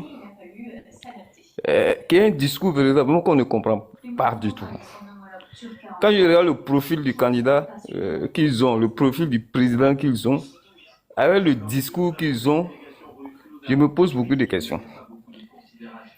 Est-ce que Thiam lui-même, là, est-ce qu'il écoute ses militants? Est-ce qu'il sait ce qu'ils disent? Parce que quand j'entends cette députée, comment elle s'appelle là déjà la même là, qui raconte n'importe quoi à chaque sortie là, quand tu entends ses propos, et puis tu regardes le profil du candidat qu'ils ont, du président qu'ils ont, on se pose véritablement beaucoup de questions. Qu'est-ce que ce PDCI a fait? Et puis, en même temps, je me rappelle d'un discours du ministre Hams, chose haïtienne, qui a dit que le véritable problème de la Côte d'Ivoire, c'est le PDCI. Le PDCI d'après Oufou-Boigny, le PDCI des Bédia aujourd'hui. Ce sont eux le véritable problème de la Côte d'Ivoire. Ce sont eux qui ont créé tous ces problèmes à la Côte d'Ivoire. Et aujourd'hui, là, on le constate. Aujourd'hui, tu vois des communicants PDCI qui veulent forcément ramener le RADP sur les questions de nationalité. Voici un parti politique, on dit votre candidat est ivoirien et vous dites non, qui n'est pas ivoirien. Et puis vous voulez nous ramener encore sur la nationalité du président Alassane Ouattara. Quand vous allez sur les panels là, c'est tout ce qu'ils ont comme thème aujourd'hui. La nationalité du président Alassane Ouattara. Ouais, l'arrêt de Tia Kone en 2000, c'est tout ce qu'ils ont. Parce qu'ils veulent nous ramener obligatoirement sur les questions de nationalité. Et pourtant, personne n'a parlé de nationalité de Thiam, personne n'a dénié la nationalité de Thiam, personne n'a dit que Thiam n'était pas ivoirien. Mais ils veulent forcément nous ramener à cela. Donc, parce que véritablement, c'est le seul fond qu'ils ont depuis tant de Bédier. C'est la seule politique qu'ils ont. Donc voici une dame que véritablement il faut saluer, qui est Dame Yapo, et qui montre qu'en Côte d'Ivoire véritablement il y a des dames qui ont de la conviction, il y a des dames qui ont de la poigne politique. Elle a prouvé véritablement que c'est une dame de conviction. Et puis elle est en train de gagner sa bataille. Elle est en train de gagner sa bataille. Alors moi je pense que ça va pas s'arrêter à Gikawe, hein, comme je l'ai dit tantôt. Et puis bon, ce PDCI là, moi véritablement je comprends pas, je vois pas leur vision en fait. Quand j'essaie de faire une lecture politique, je sais pas véritablement où ils veulent nous amener. Thiam nous avait proposé, ils ont parlé de 6 axes de leur programme de gouvernement. Mais on attendait ces 6 axes qui viennent nous expliquer ces 6 axes. Jusqu'à présent, ils nous disent qu'est-ce que c'est encore au laboratoire. Bon, je ne sais pas si bon, cet homme-là, moi, quand je le regarde véritablement, c'est une arnaque. Il se fout véritablement de la Côte d'Ivoire. Il se fout des Ivoiriens, en fait.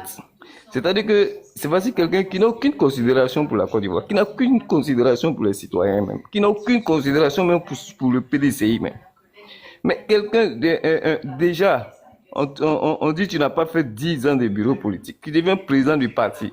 Le premier bureau politique, à quoi tu trouves le malin plaisir de t'absenter. Même la convention qui va voir ta désignation en tant que candidat de parti, tu n'y es pas là. Alors qu'il y a beaucoup de militants, des responsables de sections PDCI que moi je connais, qui n'ont jamais vu Thiam. Mais la seule occasion où ils peuvent rencontrer leur président, c'est lors d'un bureau politique ou bien lors d'une convention. Mais tu es tout absent à ces rassemblements parce qu'il a un complexe de supériorité par rapport aux autres. Et c'est ça qui nous fatigue. Et il pensait que, comme il a tout eu sur un plateau d'or, non, il pensait que, bon, la Côte d'Ivoire aussi, il l'aura sur un plateau d'or. Voici quelqu'un qui a tout eu dans sa vie sans effort. Grand frère, mais 2 minutes pour chuter, s'il te plaît. Voilà. Vous avez affaire à quelqu'un qui a tout eu dans sa vie sans effort.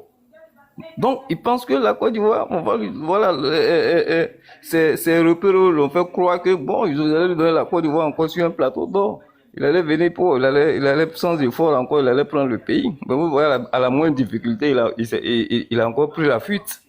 Voilà, donc moi je pense que, véritablement, les militants encore qui restent au PDCI, qui essaient de sauver véritablement leur parti, qui essaient de sauver ce qui reste à sauver, sinon, ce parti-là avec Thiam, véritablement, on ne sait pas qu'est-ce que ce parti va devenir.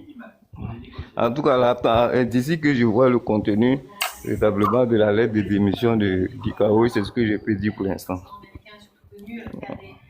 Merci beaucoup, merci beaucoup. Grand frère,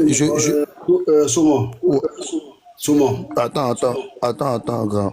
Attends. Oui, attends, il descend après une question. Il descend. Mais ce que je veux dire là. Parce qu'on faut rester là, il est 23h. Quand vous faites descendre, mais vous êtes il est 23h. Parce qu'on attend d'abord.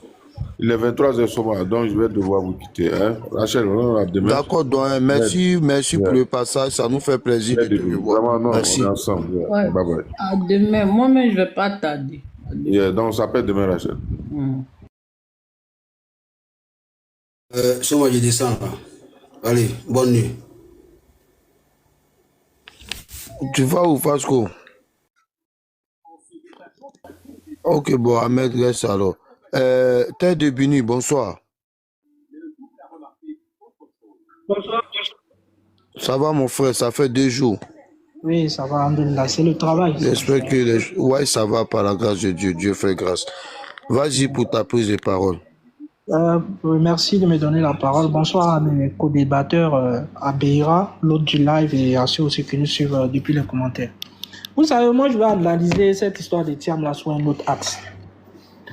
Vous voyez, la France avait lancé une réflexion au niveau de comment établir son influence en Afrique. Et comment faire en sorte que la France redevienne le premier partenaire de ces pays qu'elle a colonisés. Et vous savez, les experts qui avaient été commis pour la rédaction de ce plan-là, Thiam faisait partie de ces experts-là. Quand Thiam vous dit que si je ne suis pas président ou bien si je ne suis pas candidat, c'est un danger pour l'Afrique là. En fait, il faut l'analyser clairement.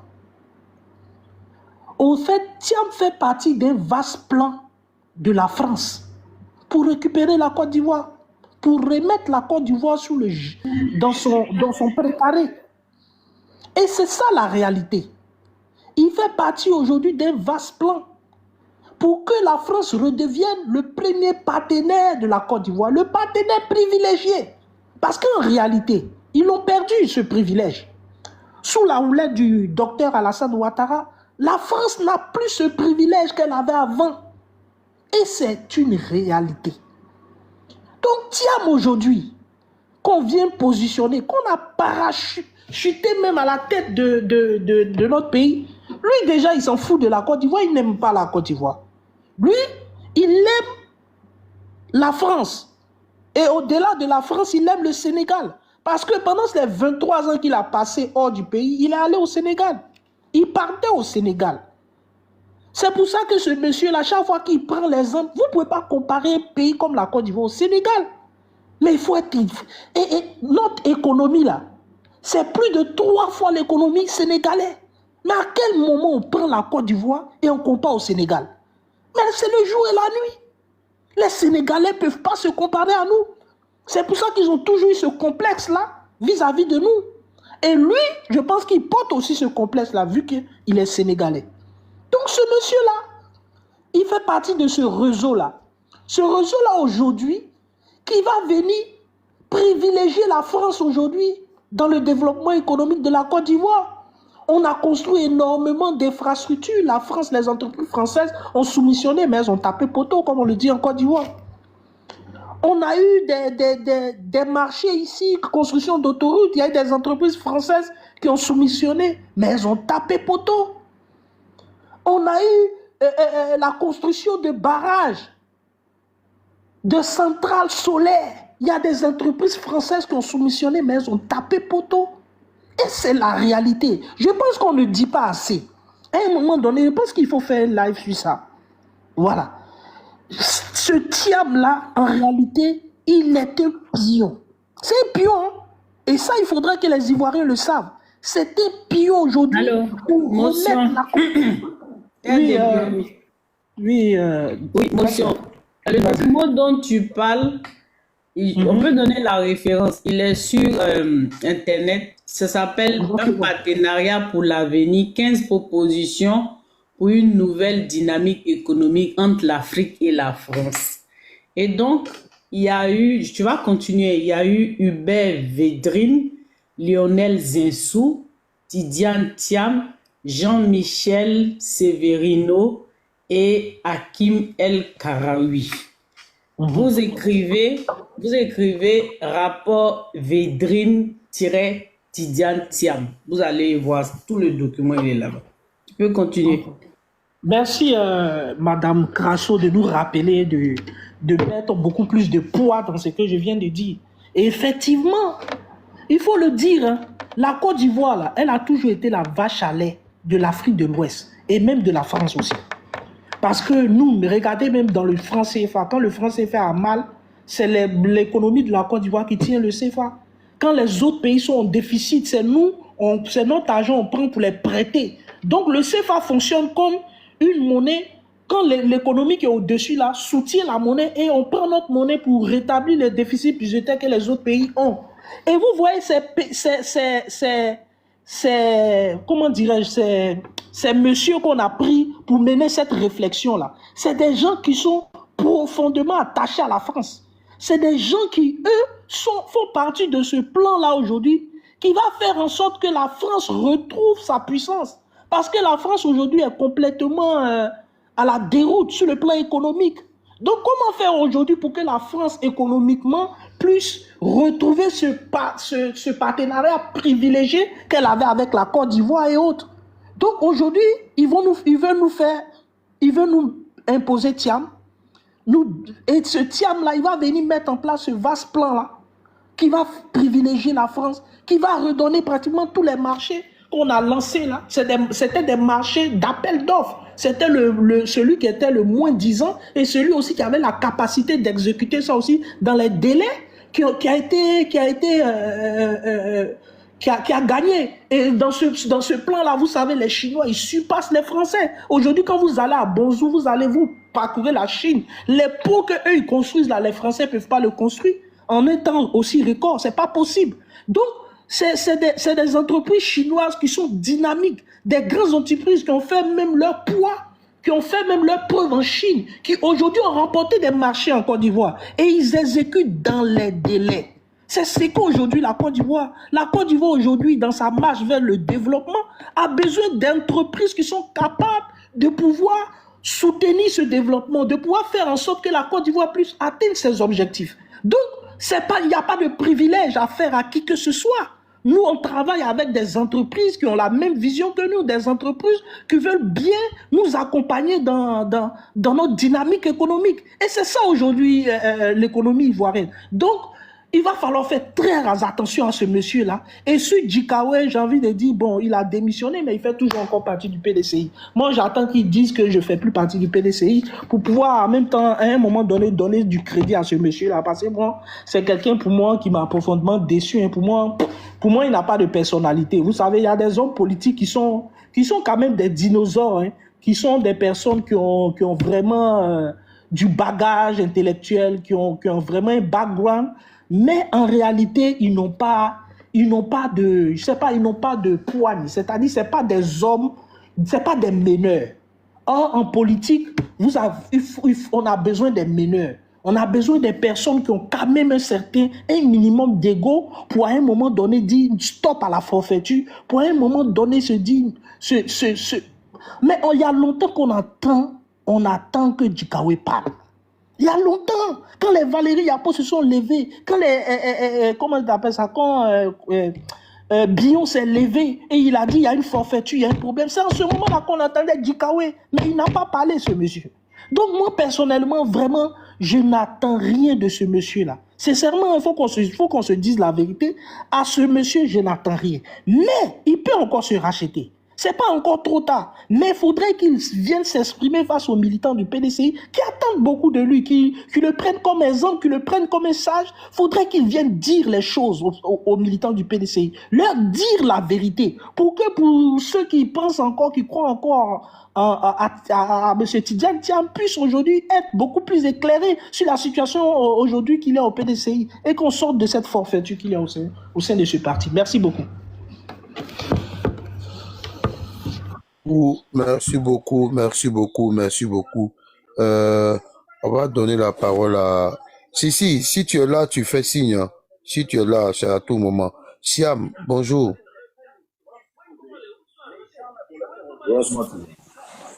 Ça va, grand frère, ça va. Ok, ça va. salut tout le monde, grand frère Grasso. Grasso, j'ai tapé, je n'ai pas pu voir le rapport, mais sa recherche, j'ai tapé sur Google, là, mais je n'arrive pas à voir. En fait... il est lourd, c'est 170 pages. Ah bon? Si tu veux, je vais t'envoyer, je sais pas. Je peux t'envoyer mon numéro de WhatsApp, si c'est possible. Oui. Je vais t'envoyer ça. Ok, sans faute. Je vais t'envoyer ça en message tout à l'heure. Alors, je voulais plus intervenir pour dire aux frères que c'est un constat que les gens découvrent maintenant, mais en réalité, c'est quelque chose qui était déjà prévisible parce que depuis la sortie de Dame Yapo dans cette sphère du PDCI, ça devrait nous amener à comprendre beaucoup de choses. Aujourd'hui, ils sont en train de faire comprendre que c'est une histoire de RADP qui est à la base du malheur du PDCI. Loin de nous tous ce préjudice qui veut faire porter au RADP. En réalité, nous sommes en train de constater que Dame Yapo est vraiment suivi par beaucoup de grosses têtes de sages au niveau du PDCI. Parce qu'en réalité, il y a un petit groupe minuscule là qui veut forcément imposer Thiam au PDCI. Et c'est ce que les gens doivent comprendre. Et aujourd'hui, ils sont là, ils attendent. Ce bateau-là va s'exploser. Dans quelques temps, vous allez voir que ça va s'exploser. Vous avez vu la sortie du chose. Aujourd'hui, suite à pas de décision au niveau de la justice par rapport à Dame Yapo et autres, ça coïncide rapidement que Djikawe sort de ce qu'il cachait il y a longtemps aux Ivoiriens, surtout au cas du PDCI. Il a une position très amère contre les Brédoumi et autres. Et ce groupe d'individus qui cachent Thiam comme leur idéal pour le parti n'est pas cautionné par tout le monde. Cette sortie, tant entendue que peut-être tout le monde attendait depuis très longtemps, non. Il observait où allait partir jusqu'à la plainte de Dame Yapo. Il attendait le résultat. Peut-être qu'il n'a pas été satisfait trop du résultat, mais il profite de l'occasion là pour faire sa démission. Alors, ça ne doit pas être surprenant pour nous tous. Thiam, comme l'autre le disait tout à l'heure, Thiam est un président que les gens veulent imposer à la Côte d'Ivoire. Et pour faire tout ce que vous connaissez concernant la France et autres. Parce que moi je crains l'avenir. Si ce monsieur a demeuré président du PDCI, je me demande quel serait l'avenir du PDCI. Et si par malheur ce monsieur prenait les rênes du pouvoir, moi je suis sûr que la Côte d'Ivoire sera vendue. On va pas pouvoir se reconnaître dans ce pays parce que tout sera organisé par les Européens sur toutes les formes, parce qu'on sait de quoi il est capable. Voilà pourquoi vous voyez un balai médiatique autour de lui, ils font tout sur lui en France, et puis voilà ce qu'on constate. Alors, il ne faudrait pas que ça nous étonne. Ce monsieur-là, s'il a démissionné aujourd'hui, je suis sûr qu'il a bien réfléchi. C'est vrai que ça a été retardé, mais je pense que ça a été organisé, bien mûri, et puis il a donné sa démission. Vous allez voir, il aura beaucoup de tentations pour pouvoir le ramener à cette même organisation. Mais je pense pas qu'il puisse accepter. Et à sa suite, il y a beaucoup qui va se passer. Je vous dis que le PDC aujourd'hui, il y a un groupe. Parce que quand on fait les enquêtes, on se promène un peu, on va avoir des renseignements, on se rend compte qu'il y a une frustration. C'est clair. Et quand tu vois ceux qui se battent aujourd'hui pour le PDCI, il y a quelques jeunes là à la recherche d'un pouvoir parce qu'il les a promis des milliards, il va les rendre des milliards. C'est ce mensonge-là qui tourne, qui pense que cette jeunesse-là va avoir ce qu'ils attendent de lui parce qu'il se dit les jeunes, il va nous donner. Mais là, c'est peine perdue parce que ce monsieur ne va pas conduire à bon port le parti du PDCI, le vieux parti que nous avons connu. Vraiment, c'est regrettable de voir cette situation demeurer, mais il fallait qu'on en tire des conclusions. Parce que ceux-là, moi, je peux dire, je suis content parce que nous, on va se frotter les mains en réalité. Le RDP va se frotter les mains parce que vu la position qu'ils sont en train de prendre, ça va s'éclater dans ce parti. Soyez-en sûrs. Dans les jours à venir, dans les mois à venir, ça va couler. Ça, c'est clair. Ils n'auront plus de substance parce qu'après le Tukawe, il y a d'autres personnes qui vont sortir. Ça, c'est clair. On n'a même pas à débat dessus. Parce qu'ils viennent annoncer les couleurs. Ils sortent, vous allez voir que ça va suivre. Ça va suivre. Et là, c'est pas bon pour le PDCI. Ça, c'est clair. Que tu vas prendre la région de Galoa et autres, et Gagnoa pour partir, le PDCI ne pourra pas mentionner, puisque si ce monsieur sort de ce parti, il vient de faire couler le PDCI. Ça, c'est clair. Les bastions du PDCI sont en train de se réduire. Et là, c'est grave pour eux. C'est très, très grave. Et ils ne tiennent pas compte de ces conséquences. Ils pensent que c'est du bluff. Écoutez, c'est quelqu'un qui... Voilà, Dame Yapo s'en va. C'est un trou pour eux. Ça serait un grand trou pour eux. Ça, il faut le dire. Ils ne mesurent pas les conséquences. Mais ils auront les yeux pour pleurer au soir, peut-être après les élections, parce qu'ils vont regretter ce qu'il a fait. Et aujourd'hui, tout le problème du PDCI aujourd'hui, il faut remettre ça sur Brédoumi Soumela. C'est quelqu'un qui avait un groupe qui sont en train d'organiser un truc pour chercher c'est-à-dire à tout bâcler en l'air.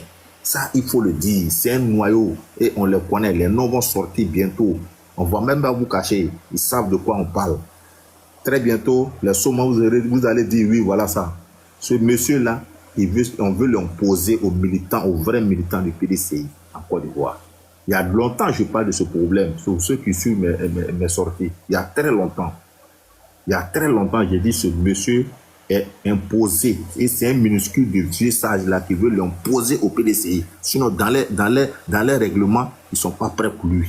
Ils savent que ce monsieur-là ne pourra pas faire l'affaire. Mais comme ils se disent quoi, il a l'argent, les Brédoumi, c'est quelqu'un qui est en train de chercher à sucer ce monsieur. C'est une escroquerie qu'il veut le faire. Et Thiam, il est conscient qu'il ne peut plus mettre son pied en Côte d'Ivoire. Parce que, vous voyez, depuis il est parti, là, je ne pense pas qu'il mette ses pieds actuellement. Mais s'il vient, ça va m'étonner. C'est un monsieur, il s'est dit, s'il vient, l'État va vraiment le mettre au trou. Il le sait.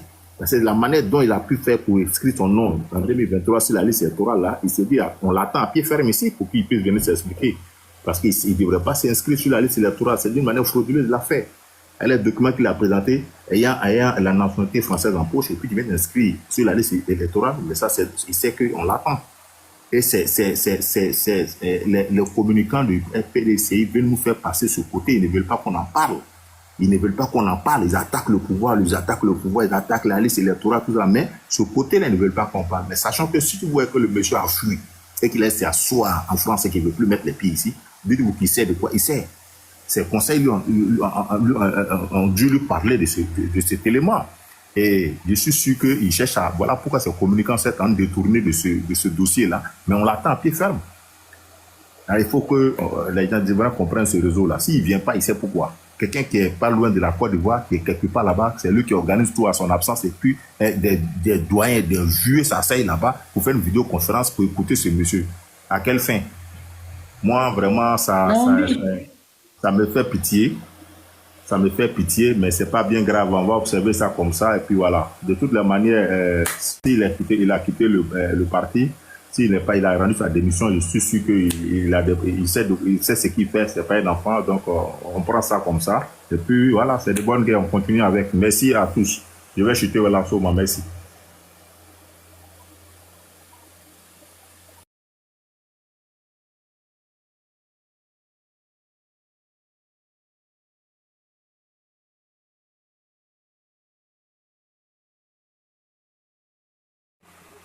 Soma, tu m'entends? Ok, je pense que Soma est occupé. Je pense que Soma est occupé. Ok. Et Siam, merci infiniment, merci. Président Namori, c'est président Namori de parler, je pense. Ouais, président Namori, après on va donner la parole à Chomba. Si tu es là à tout moment, tu fais signe. Yes. Namori, vas-y.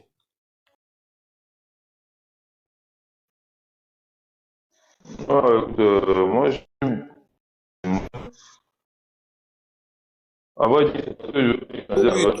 Ton réseau n'est pas bon. Monsieur Namori, ton réseau n'est pas bon. Et là, c'est pas bon toujours. Attends, je vais me déplacer. Ouais, c'est bon, là on vous attend. Allez-y, on vous attend. Ah, on m'entend? Ok, super. Donc, ouais, là c'est bon, allez-y. Ouais, je disais que je n'étais jamais monté sur les panels de Béra, donc je suis monté juste. Là, pour qu'ils sachent que, voilà, quoi, je suis là. Parce qu'après cette histoire de Thiam, là, ça fait plusieurs fois qu'on en parle. Écoute, on est tellement dans la vérité que chaque fait qui se passe vient confirmer ce qu'on dit. Donc, moi, chaque fois que je viens, je vais pas être en train d'expliquer. Je pense que les autres ont tellement bien parlé, je vais pas être en train de revenir là-dessus. Oui, je perds du temps. Mais la seule chose, je vois qu'il y a peut-être 400, presque 500 personnes sur ce panel-là. Ce que je veux faire comprendre, parmi ceux qui sont en bas et ceux qui sont avec nous, la première chose que je vous dis, c'est que, au regard de tout ce qui se passe actuellement, vous voyez bien quoi est de la vérité. Ceux qui sont des autres partis, même ceux qui sont au PDCI, c'est le moment aujourd'hui là de rentrer directement au RHDP. C'est-à-dire le parti oufotiste là, c'est le RHDP. Nous qui gérons l'héritage politique de Oufo-Boigny là, c'est nous, c'est pas quelqu'un d'autre. Dans l'héritage politique du feu Boigny, il y a beaucoup de choses.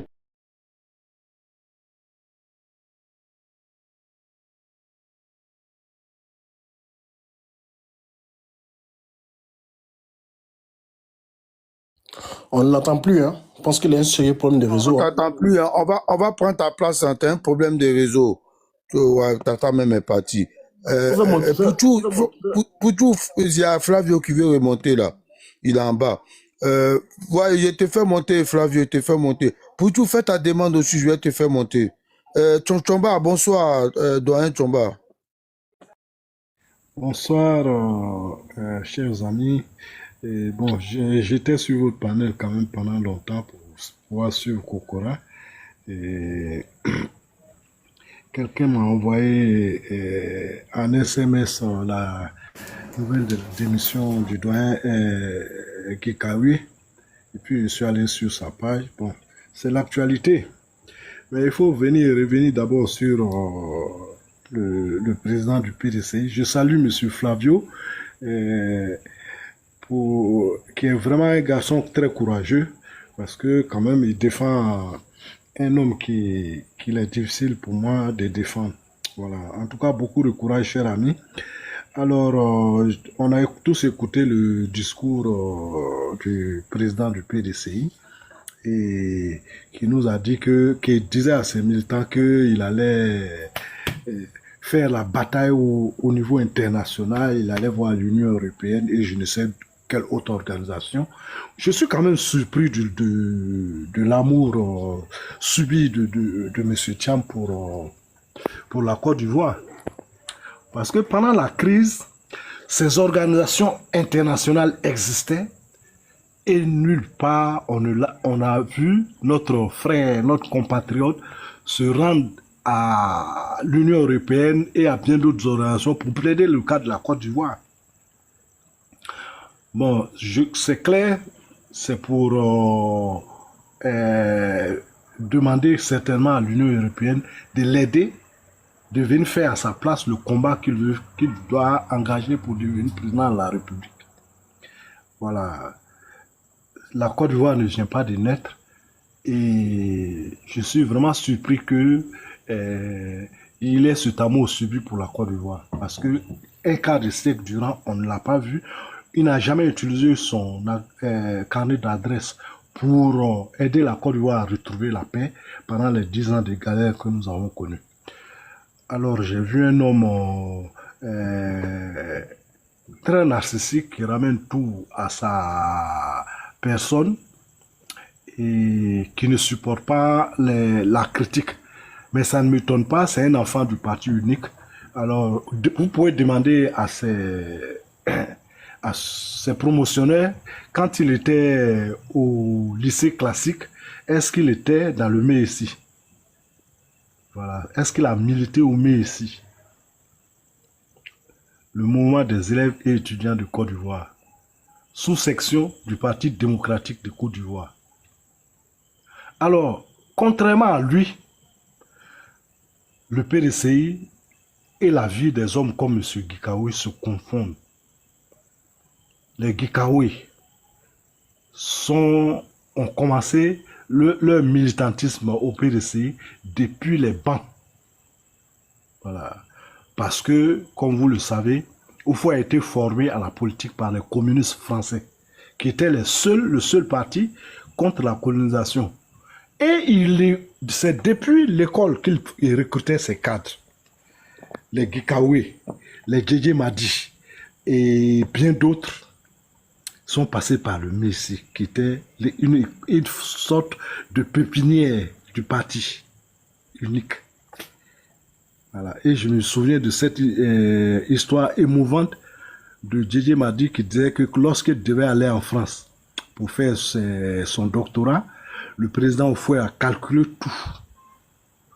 Du prix du loyer, de sa nourriture, tout ce qu'il fallait, il a écrit sur une feuille et après il a fait le total et il a mis des imprévus. Il a compté l'argent, il a mis sur cette feuille pour lui remettre. Et qu'il avait cette feuille, qu'il garderait cette feuille, écrite des mains du président Houphouët-Boigny, qu'il la garderait toute sa vie. C'était une histoire émouvante racontée en 1993 à la mort du président Houphouët.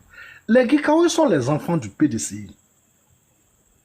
Alors j'ai trouvé que ce monsieur a été quand même humilié par le parti du président Houphouët-Boigny. Houphouët nous a chanté toute sa vie la marche des femmes du Bassam.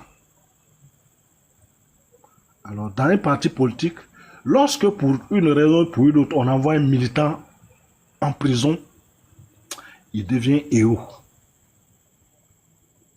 Voilà. Et j'aime taquiner les corps en disant que Katina n'est pas encore un vrai militant du FPI parce qu'il n'est pas encore allé en prison comme les autres. Voilà. Celui qui a fait la prison pour un parti, c'est un héros. Les Ahmed Barayo, paix à son âme. Les Amagou Gon, paix à son âme. Henriette Djagri Diabaté et bien d'autres, Ngolo Koulibaly. Toute cette direction du RDR qui avait été enfermée par le pouvoir PDCI aux abois en 1999 et qui ont été libérés suite au coup d'État de Guy Robert. Après avoir pris connaissance des échanges, laisse ton opinion en commentaire.